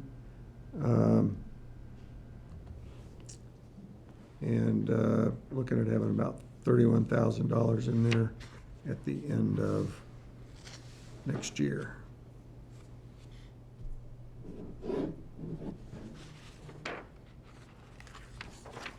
Beautification, $287,000 in the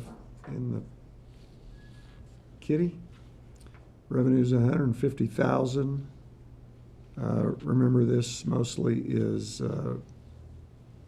our lodging sales tax, and expenditures of $130,000. Fund balance to the positive of $66,000. We'll end up with $307,000 at the end of the year. By the way, we don't have in our financial policies, we don't have a recommended fund balance for any of these minor funds. Park impact, we really spent this down quite a bit last year. We're recommending we kind of leave it alone, so we're not going to spend anything out of this and let it build back up. Park impact fund to improve parks and recreation around town, and we think we'll have about $76,000 in there at the end of next year. Same thing with construction impact fund. We're not spending much out of there next year. Hey, that was quick. Yes, figured that out. Estimated beginning fund balance $26,000. We're looking at probably having a little over $50,000 at the end of next year. Silt Housing Authority, $311,000 in fund balance. Revenues next year of $308,000. $403,000 generally normal operations in 2024. Fund balance dipping into the fund balance about $95,000. We'll expect to have about $215,000 in next year's ending fund balance. And this is the Urban Renewal Economic Development Revolving Fund summary. This is our urban renewal, and you'll recall this is all about the Dollar General store and the amount of money that the town basically loaned to have the infrastructure put in, and I think we're Amy, where are we on this? We're a year or two away from having this complete. I want to say, give me just a moment and I will tell you exactly. Mm,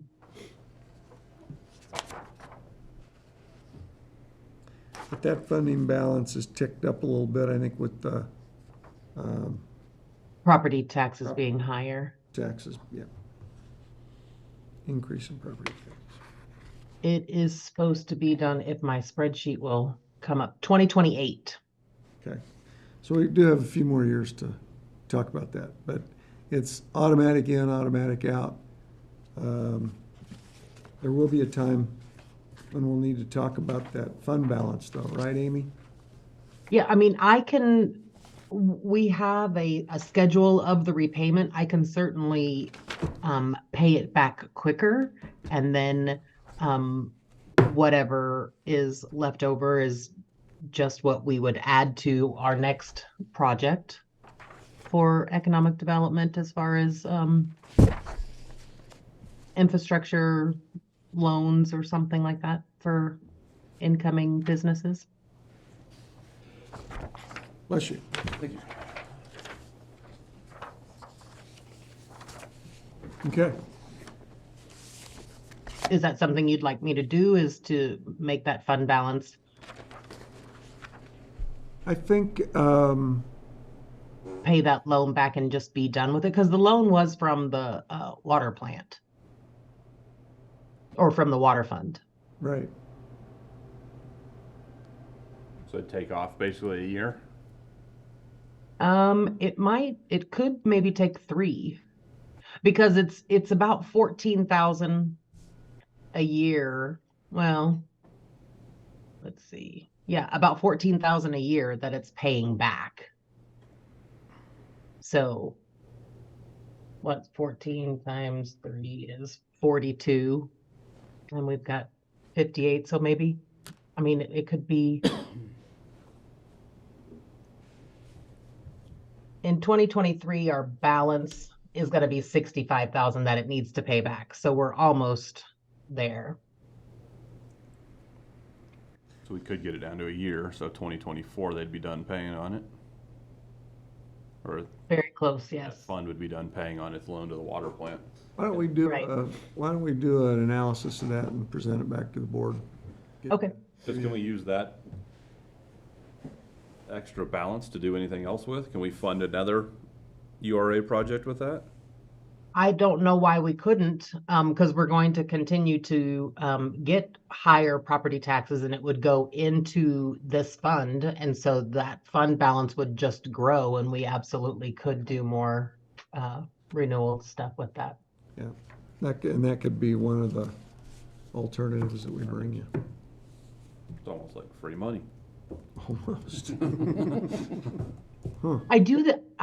I would need to do some research, because I wanted to say once the loan got repaid, because we got the lion's share of that extra until the loan was repaid. So I think some of it would go back to the other Taxing authorities. taxing entities like the library or the firehouse. So I'd need to do a little research Okay. on that. So, How much of that would be ours? Yeah, right. okay, All right. thank you. Which brings us back to all of the things that we're working on. So we'll talk a little bit more about that last time. That last slide, Sam, was for you.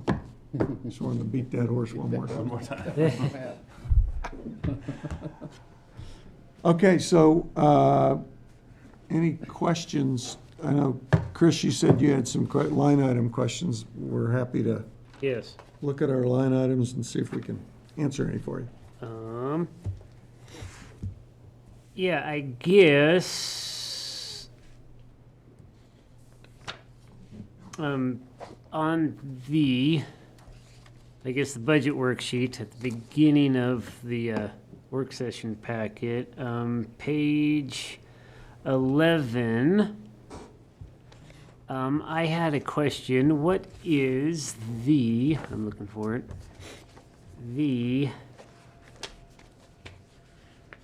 Where the heck was it?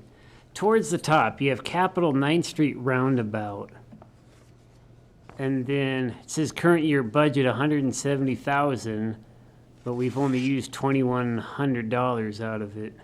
What was that for? That's the, oh, I'm sorry. I'll let Trey answer that if he wants to. No, go ahead, Amy. You start. It's for, the, oh my goodness, the roundabouts and all that jazz that we're trying to do, and the pedestrian bridge and everything. The bike That's ped what that's overpass, for. that was part of that grant money. Oh, And okay, the budget okay. for doing that Uh-huh. project. Okay, gotcha. Because I saw 9th Street Roundabout, and I'm like, what are we doing? Yeah. Okay, all right. Well, that makes sense. Thank you. But we probably need, we've talked about what it takes to relabel that. I don't know that. Oh, okay. Well, and I think we didn't do it. We spent money out of the beautification, fund for that this year mostly, and we're doing the same next year and leaving the general fund alone Okay, okay.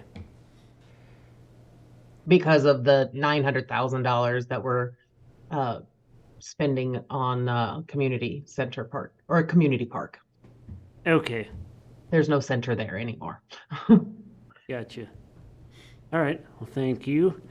Page 10, where the heck is it? It is under Public Works Administration, the engineering fees. I'm assuming that's Grand Avenue, because next year it says 1.030 million. That is the TAP grant for Okay, the pedestrian bridge, okay. and that's it's for the all pedestrian. engineering. Okay, all right. Well, that answers that. Okay. Thank you. Well, I should have done this first. Page 16 on the thing. Where the heck is it?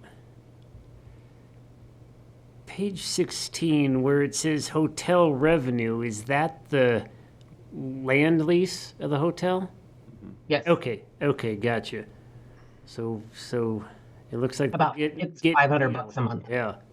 Yeah. Okay, and that's for how long? That I don't Is that know. like the 99-year lease or something? I don't think it's that long. Well- It's not 99.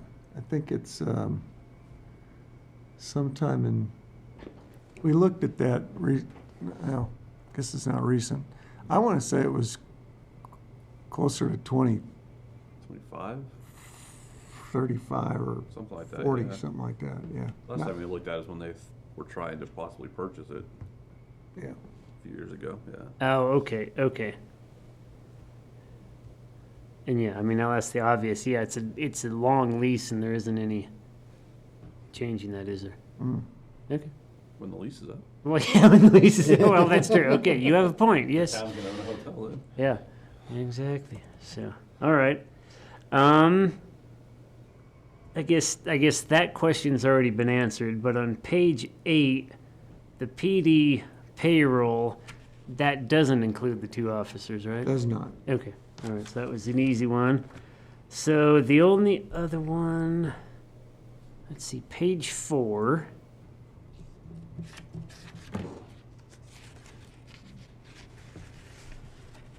If I can interject, the terms for that whole Holiday Inn lease is for 40 years. Okay, 40 years. Okay, well, thank you. It was signed in 2010. All right, 2050, okay. Okay. so you got a ways. None of us will be here when it's Yeah, we over. got a ways, yeah. Not even me, Amy. I'm trying, Sheila. Amy will be here. Literally. I'm not going to be here in 2050. Here we are. Yeah, because Amy will be in the, yeah, anyway. Yeah, you're cutting my last check, remember? Yeah, that's in 3 years. Yeah. Oh, okay, yeah. Countdown timer on the phone, huh? Depends upon that longevity bonus. That's true. So I guess, yeah, the only other question I had was on page 4, the contributions here, the 4-H, because it's all zeros except this year was 5,000. What was, I think Trey has an answer for that. That was for their new educational center that they are going to build in the old Napa building. okay, I remember all your of that. presentation, yes. Okay, okay, That's what that was gotcha. for. All right, And that was a one-time request. yeah, okay, Get our name on a block or something.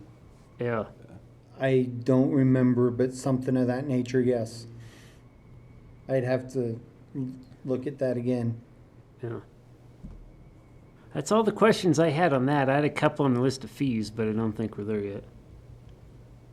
No, and we might not get there tonight, Okay, that's fine. unless you want to. No, it's up. I also had one line item question just because I like to know, Amy to know that I read through this line by line. I appreciate you.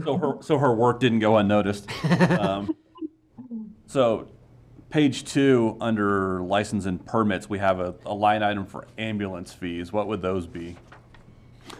We get ancillary collections from still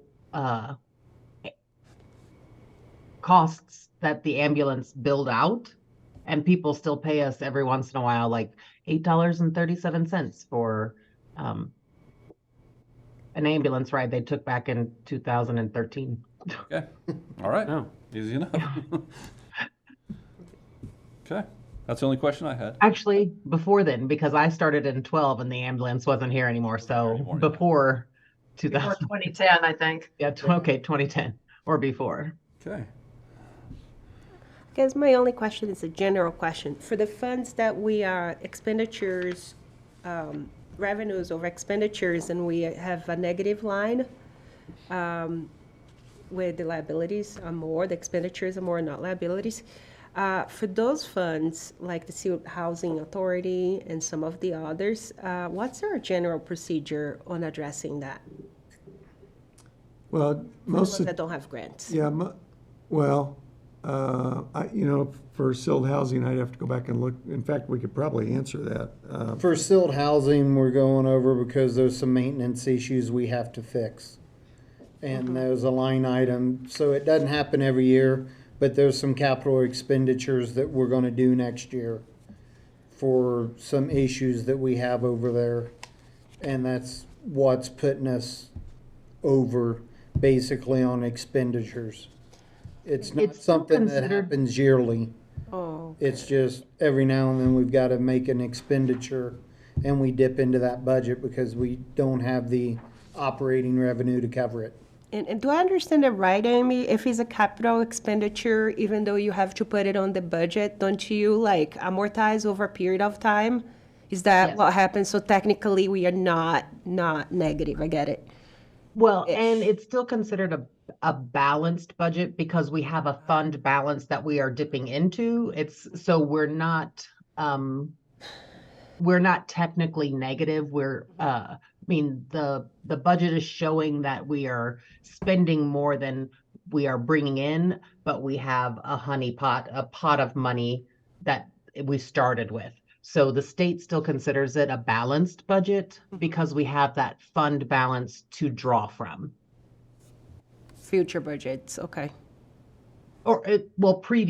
Previous fund balance. Yeah, So but- we have like $311,000 in the bank, like right now. We're gonna get 300,000 and spend 400. So we're just tapping into that 300,000 that we already have before we get those revenues for next year. So when it showed a negative, really what all that was where we are tapping into the fund balance by that amount. We're impacting the fund balance by that amount. But then the next line down showed what our fund balance is gonna be next year, and it's still positive. So we're not overspending what we have in the bank. We're just going to our reserves that are in the, Right, and it's the very reason why you have maintain additional reserves. funds. Yeah, Okay. because sometimes stuff happens that you gotta pay for. Thank you for helping me understand it better. It looks like we've got about more than $50,000 of that kind of stuff going on next year at senior housing, so. And all the different ones, we had a healthy fund balance too. Just wanted to understand it better. Yep.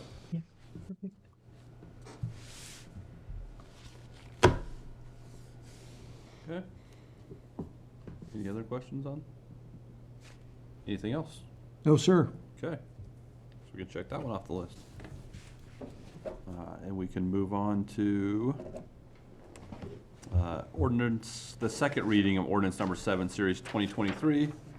An ordinance of the town of Silt, Colorado, amending chapters 2.08 and 2.44 of the Silt Municipal Code to establish procedures for collections of money owed to the town and the Silt Municipality Court, town of Silt, Garfield County, state of Colorado. And we'll turn this over to Clerk McIntyre.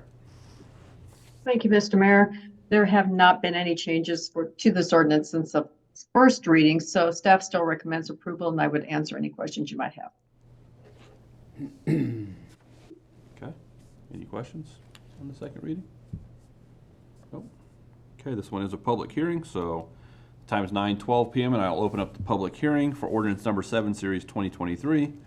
Persons desiring to make a public comment on this agenda item, please activate the raised hand function in the meeting program.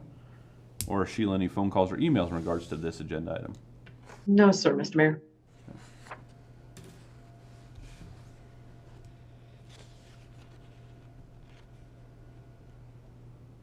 Do we have any raised hands? Sorry, I thought I was still unmuted. Sorry. I do not have any raised hands. Okay.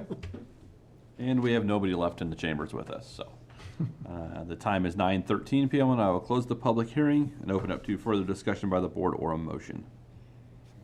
Mr. Mayor, I'd like to make a motion to approve the second reading of ordinance number 7, series 2023, an ordinance of the town of Silt, Colorado, amending chapters 2.08 and 2.44 of the Silt Municipal Code to establish procedures and collections of to establish procedures for collections of money owed to the town in the Silt Municipal Court, town of Silt, Garfield County, state of Colorado. Second. All right.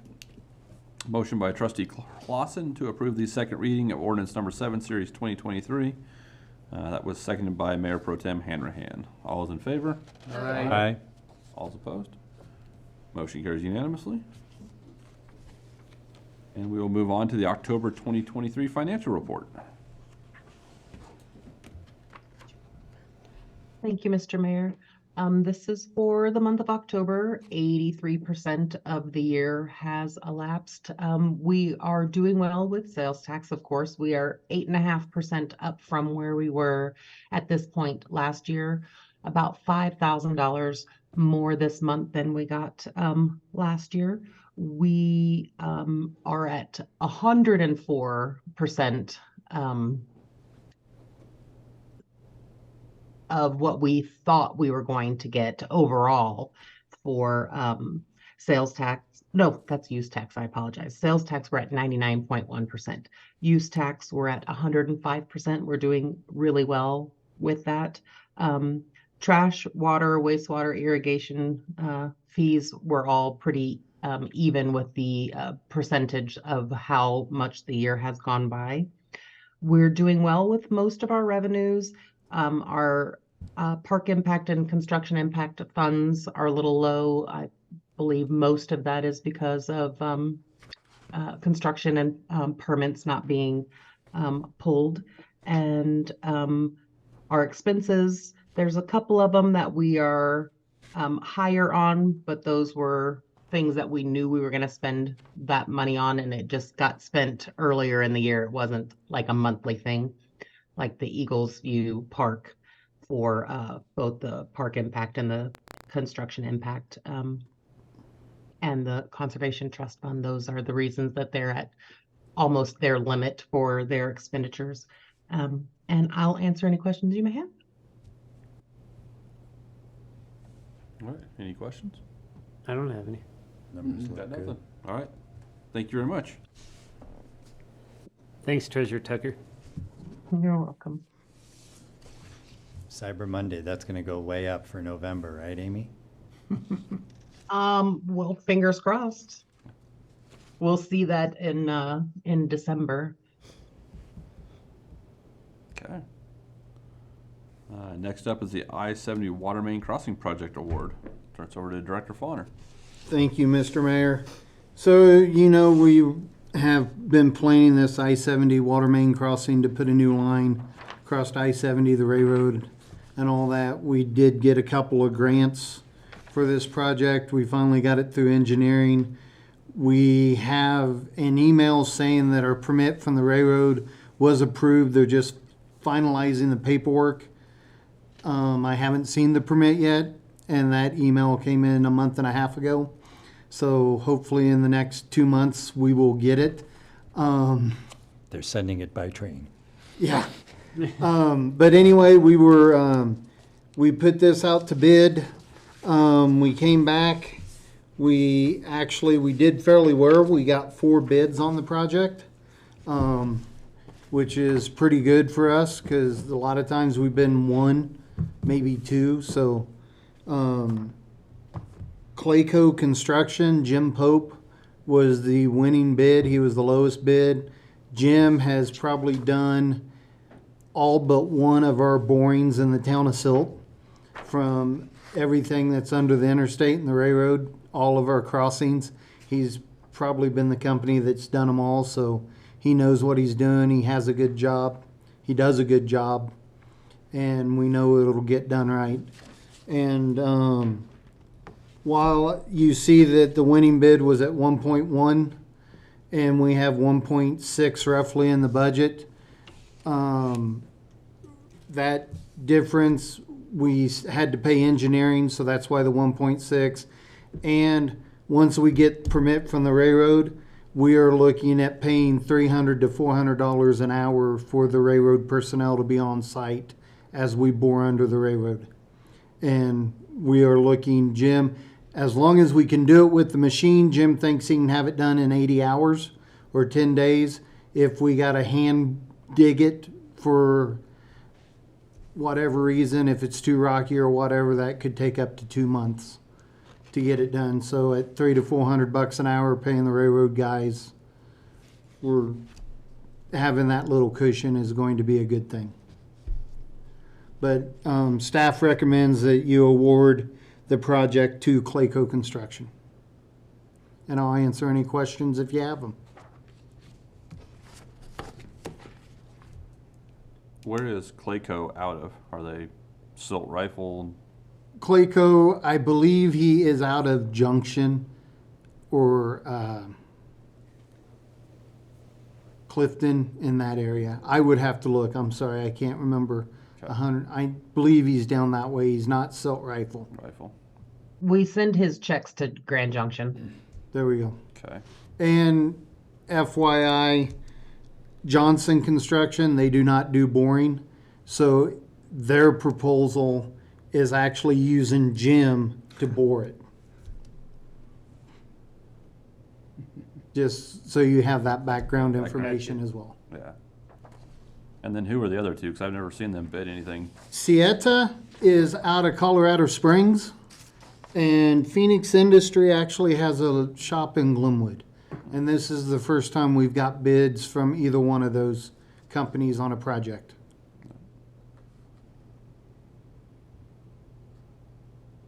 Okay. And yeah, I was a little worried because we opened Jim's bid first and then we opened Sieta's, and I'm like, okay, who missed what or who? Yeah, and I'm looking at our budget at 1.6 going, what did I miss? Yeah.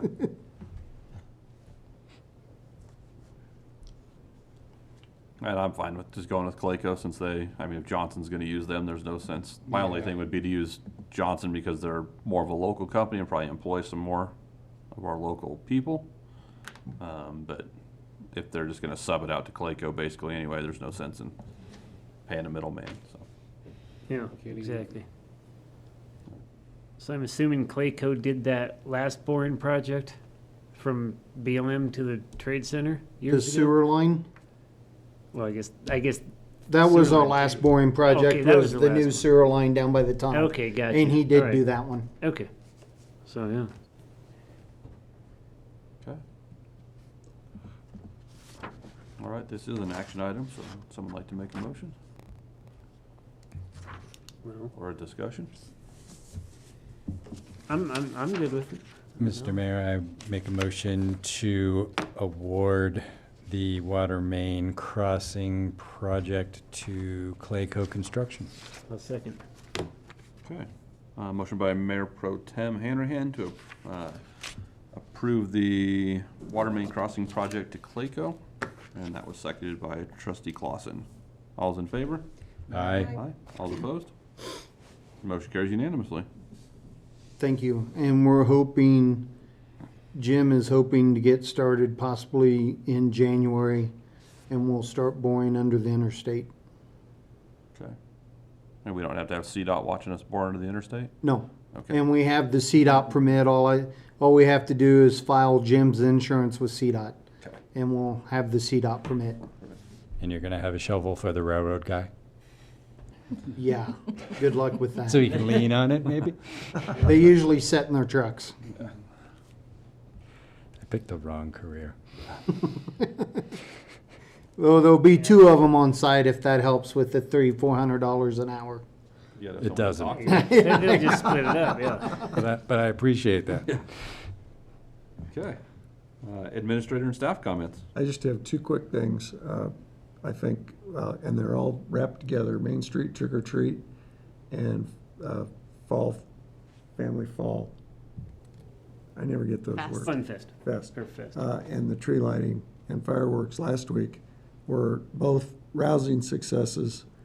You know, it's hard to count exactly how many people, but I think we were talking 700-ish for the Main Street Trick or Treat. And we haven't even compared notes but on last week, but I think it had to be close to 5. What were you thinking? That's about what I was thinking, but Yeah. I'm not the best guesser, so I'll default to you. Well, I think just about everybody up here was there for a portion of it, so saw what a great turnout it was. It was just really fun, and people seemed to be just having a blast, and virtually no problems. So you know, it was pretty neat. And now Nicole and Dusty can take a well-deserved rest. Yes. Oh, maybe there's some planning stuff. I don't know. From events, for now. Take it. Oh, yeah, basketball now. So, Yes, registration is open for boys and little dribblers. and you've got a basketball tournament next weekend Yep, for the girls. yes. Both of our Silt teams are in the running for a first place this go around. Gold medals all around. That's all we have. Okay. The Transportation Commission did not take up the splitting of the TPR this month. It looks like it was an information item only, and there might be something in January, just so you know. Okay. Thank you. Cole, anything you want? No, we are looking for feedback on any of the events that you guys do attend. And we are doing, we've already done one round of departments coming together and trying to figure out what works, what could be done better. But any outside perspective is always welcome. So if you guys have any feedback that you think of things that went well, things that could be improved on, we'd love to hear back from any of you. That Grinch. Or any citizens. I mean, Yeah, who invited him? Fire It him. was definitely a menace. Hey, I got invited to another Shop with a Cop. So the Grinch will be at Shop with a Cop. Yeah. Yeah, at the fireplace with, yeah, it was a good, interesting addition this year.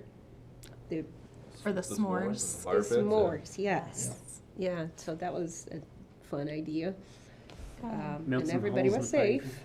The heating portions that we have, machines, I'm tired now, can come up with the name of anything. heating lamps? The heating lamps, yes. Nice. So that was another, I think we've had them, but have we just added more maybe? We did add some more, and we actually just purchased a couple more also, so that, because some of them were going out that we couldn't get lit back up, or they just age. So we're just going to start on a renewal process of just trying to purchase a couple every year until we have ones that will work really well for our events, so that we can keep people warm. And Black Friday comes at exactly the right time, right? It is, yes. Cyber Monday. And Cyber Monday. Okay. and yes, this year's fireworks, tree lighting compared to last year. I mean, there wasn't anything wrong with last year, but you know, you can see the fireworks so much better. I mean, it was really, really, it was really nice compared to last year, because everybody's trying to look around the building to see them across the way, but I mean, that was perfect spot. Good. And, Mr. Mayor, I would ask that since we didn't make it to the fee schedules tonight, if you all take a look at that in your packets and offer your feedback to staff if you are comfortable with the increases that we did to both the regular fee schedule and the penalty assessments for the police department. We did address the speeding fines, if you will, and increase them. So hopefully that mirrors what you were discussing earlier in the year. I saw the $100 fine for parking in front of the fire hydrant. Yeah, because everything's like 40, 40, 40, 100, 40, 40, 40, 40. Okay. Well, then we'll jump into updates from the board comments. Trustee Poston. Okay, did Sheila not ask for us to approve anything about the fees? No, just to look it over and we'll talk. We'll probably throw it on real quick at the next. Yeah, look it meeting over to tonight approve or this week. Okay, and talk next Yeah, time. and we'll talk next time. Okay, I will be on your next consent agenda at the December meeting for passage, Okay. since the fees begin January 1st. okay, great. No, Mr. Mayor, no major comments here. Okay. No comments here. Okay. Trustee Clausen. I just want to thank everybody for coming out for the last few town events, and I just want to thank town staff for all the hard work they did in putting them together.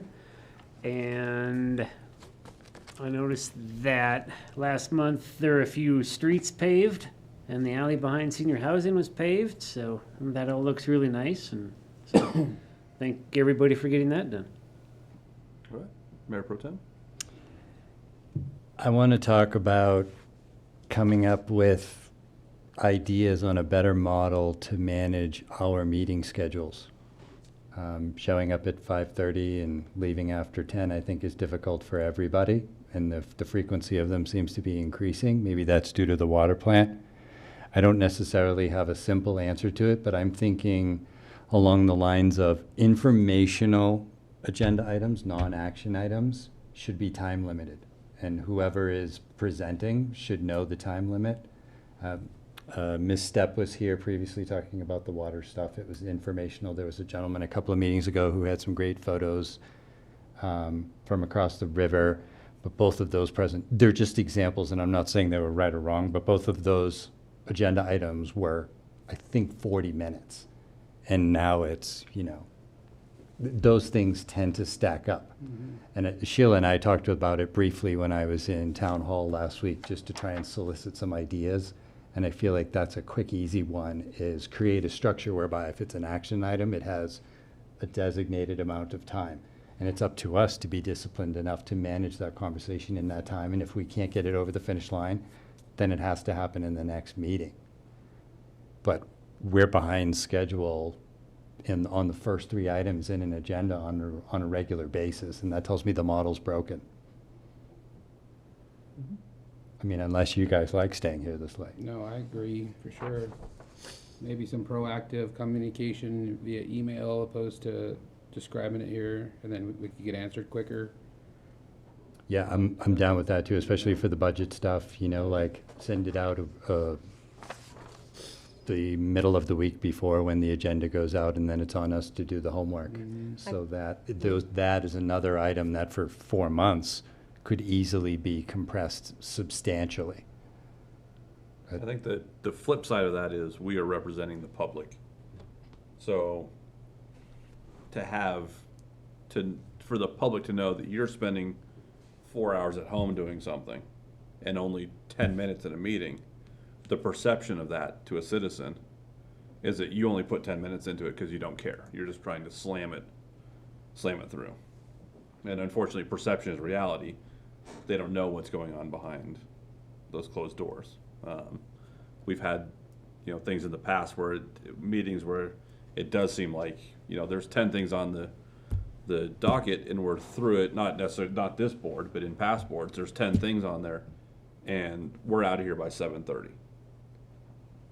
Because everything happened privately. So it's, you read it, anything to discuss? Nope, make a motion, pass it, on to the next thing. And at that point, the public, what's their view of what's going on? It's a fair point, and I think there's a balance.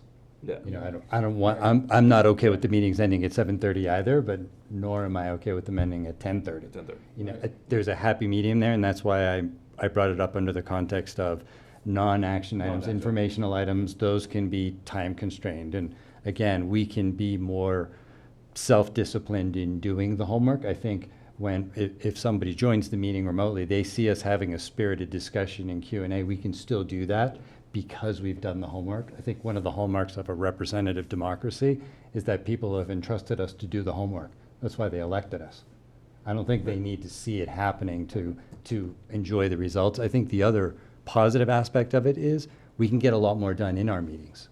So we can be more efficient, which I think a lot of people perceive it in government on a larger scale is the opposite of what's happening. Efficient, yeah. You know, so why can't we be lean and agile, do our due diligence at home, have a spirited discussion here, reach our consensus on topics, and keep the motor moving.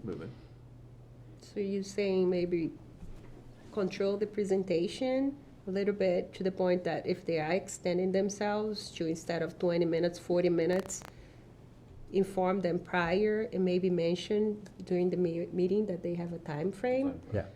Okay, and I was thinking about that. I noticed our 5:30 start, and I did put that in my brain as the water plant and budget season.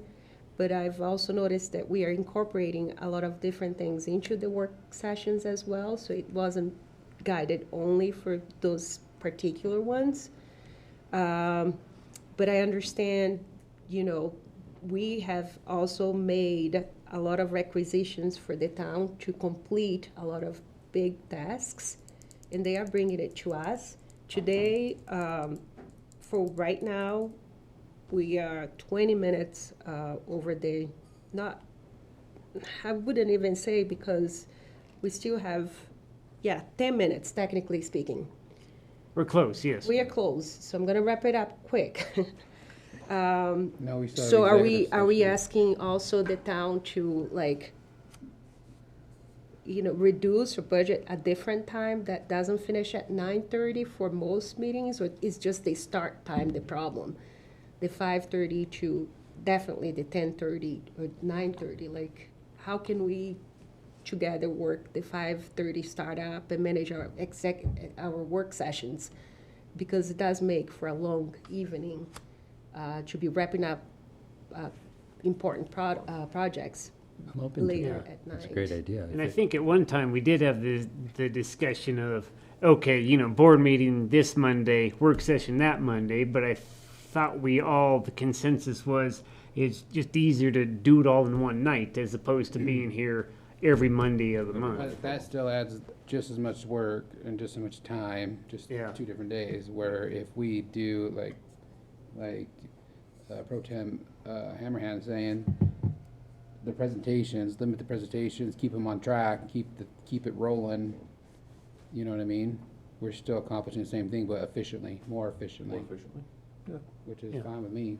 Yes, I mean, I agree with what, you know, Mayor and Mayor Pro Tem have both said. I mean, I agree. I can see both sides of that, you know, and I do agree that Yeah. there are some presentations we can probably limit on the length of time, and then it's up to the presenter to get the content that they want to give us in that amount of time. But like tonight's agenda, this is all stuff that I feel needs to be talked about in front of the public. So we're going to have have late meetings too. There are So, going to be long nights, no doubt. And budget season's always part of the long. that's true. drawn It's out always thing. part of it, yes. Yeah. Again, it wasn't a solution more Yeah, just than a an opportunity discussion. to start thinking about ways to be more effective and more efficient, Right. and also giving Sheila the opportunity to say, hey, the agenda's already pretty packed for 2 weeks out, how about 4 weeks out? So that, or 6 weeks, or whatever that is. If it's not time sensitive and it's not an action item, then, you know, we can hear about it in February. In February. We don't Yeah. need to hear about it in October. Right. Yeah. Those types of Those type of things. things. I think overall, just thinking about it from that view. Yeah, and time management is life management. We have town employees that are here also preparing everything. Yeah, they so, love being you know, here it's a lot for a much later at night. Yeah. Especially when it does go on until 10:30. So, and time management has an industry out there. So it's a work in progress. And I think if we all put our minds into place, thank you for opening up and saying something about, because that's something that I would probably just power through and power on, and until things would come back to a more normal. So I appreciate you bringing it up, Mayor Pro Tem. And I think we can all come up with ideas and maybe have a quick discussion of some possible solutions. But we have come up with one Yeah. that could help address And that, yeah, that one I think can help many agendas. mediate. One of the Yeah, the things, presentations You limit got that. 15 minutes, don't bring 74 slides. Yeah. It's gonna go bad. Because at 15 minutes, we're turning Yeah, you we off. can't, it's and like not the every. door is that- Yeah. Again, there It's hard. needs to be a management Yeah. of those. They're outliers, but there needs to be some constraints. we probably have a lot to talk about on that, you know, in talking to people that we bring in, you know, in the conversations we have with them before they come in. We can probably add to this conversation. I don't know if right now is the time, but maybe January 29th might be the time. It's the last, I think it's the 29th, it's the last Monday in January when I've asked Dana Levak if he would be available to come and kind of take us on the next step in that strategic planning process. And rather than having like a full day retreat somewhere, we could have, you know, maybe plan on 3 or 4 hours on a non-board member night. This could be one of the topics of that conversation, because it really is part of the you know, your vision for how to govern the town. So we could definitely put that on the agenda, along with, you know, how do we amend that 5-year plan to now push that out another 5 years? Because we're about 2 years or so into that, 2.5, 3 years. So we could probably start moving that forward. You know, a couple of meetings in January, February, March, something like that. And then we start rolling into budget. And wastewater. Okay. That's next year's work session du jour. Yep. So take a look at your calendars for that. Does that sound like something that would be helpful? Yeah. Yes. I guess we have a 5-year strategic plan. We're 2 years into it, and then we're gonna have them back for, like, I don't understand that. I figured like have them at the last year on the 5th year. Well, there's nothing that's the same, probably. Right. But we're trying to stick to that plan for 5 years. That's why we did it in the first place. Yeah, I think some things become less important. I mean, 5 years ago, you thought something was important, and now it's not as important. But I don't know about 3 or 4 nights of 3-hour meetings with the. No, I well, think 2, maybe 1. Right. You know, I mean, you guys are pretty efficient. So, Yeah, I'm down with whatever, but just curious, speaking out loud. and it wouldn't be on the front end of a board meeting, Right. which is what we've done a lot of this fall. And I know it's been, That would help you in the end of the year with the budgeting process, or? well, for sure, it'd help all of us to kind of just make sure we're all pulling in the same direction. I like reviewing the plans. I think there's value into it. It's fun when we can color them green. Yeah. Yep. The red ones aren't so much fun, but I like, looking back at a plan and then Yeah. looking at now and seeing that we've fixed Eagles View and Yeah. Parks and Recreation was Right. just a master plan not too long ago, so. right. That way you foresee just reducing the amount of work sessions? Is that what you're trying to eliminate, or you're trying to No, just actually adding to it. focus? I mean, On if we something. don't have work session items, we try not to have work session. But there's some things that are, some things are borderline, and there's no reason to have a work session if you've got something that could be taken care of at a regular meeting, even if it's just an information item. But we've had a lot Big of things. people asking for money and people wanting to give updates on the money that they got already, and, you know, we're trying, you know, I err, as you know, err on the side of trying to give all the information I think you might, that one of you might need. And sometimes that probably goes overboard. I'll just think it's just work in progress, and it's not only on you, it's up to us when we are having the discussions, when we are being to the point, we are also progressing the discussions. That comes up to the preparation that both him said, and, you know, guiding the discussions and information that's presented to us, just like we do in public comments. They have 3 minutes. When they have the agenda, they know more or less, you know, what is the time frame. And I think the town will continue to work to prioritize the citizens' needs, as well as, you know, working with us as humans too. And I think we've made good points, and I think we have some direction of what steps we can do going forward, and we'll try different things. But, yeah. Okay. Make it work. We'll get it figured out. Yeah. That was it for me. So Thank you. all right, my update from the board comments is, I make a motion to enter into executive session for a conference with the town attorney for the purpose of receiving legal advice on a specific legal question under CRS section 24-6-4024B, remote participation policy discussion. Second. Motion was made by the mayor to enter executive session, seconded by trustee Clausen. All those in favor? Aye. All those opposed? Motion carries unanimously. The tape is set up. Get the attorney on the telephone. Just texted him, he's There, Sheila? And Amy, we're back in our open meeting? Okay. The time is now 10:17 PM and the executive session has concluded. No formal action was taken in the executive session. The participants in the executive session were no one entered the executive session and no one left the executive session.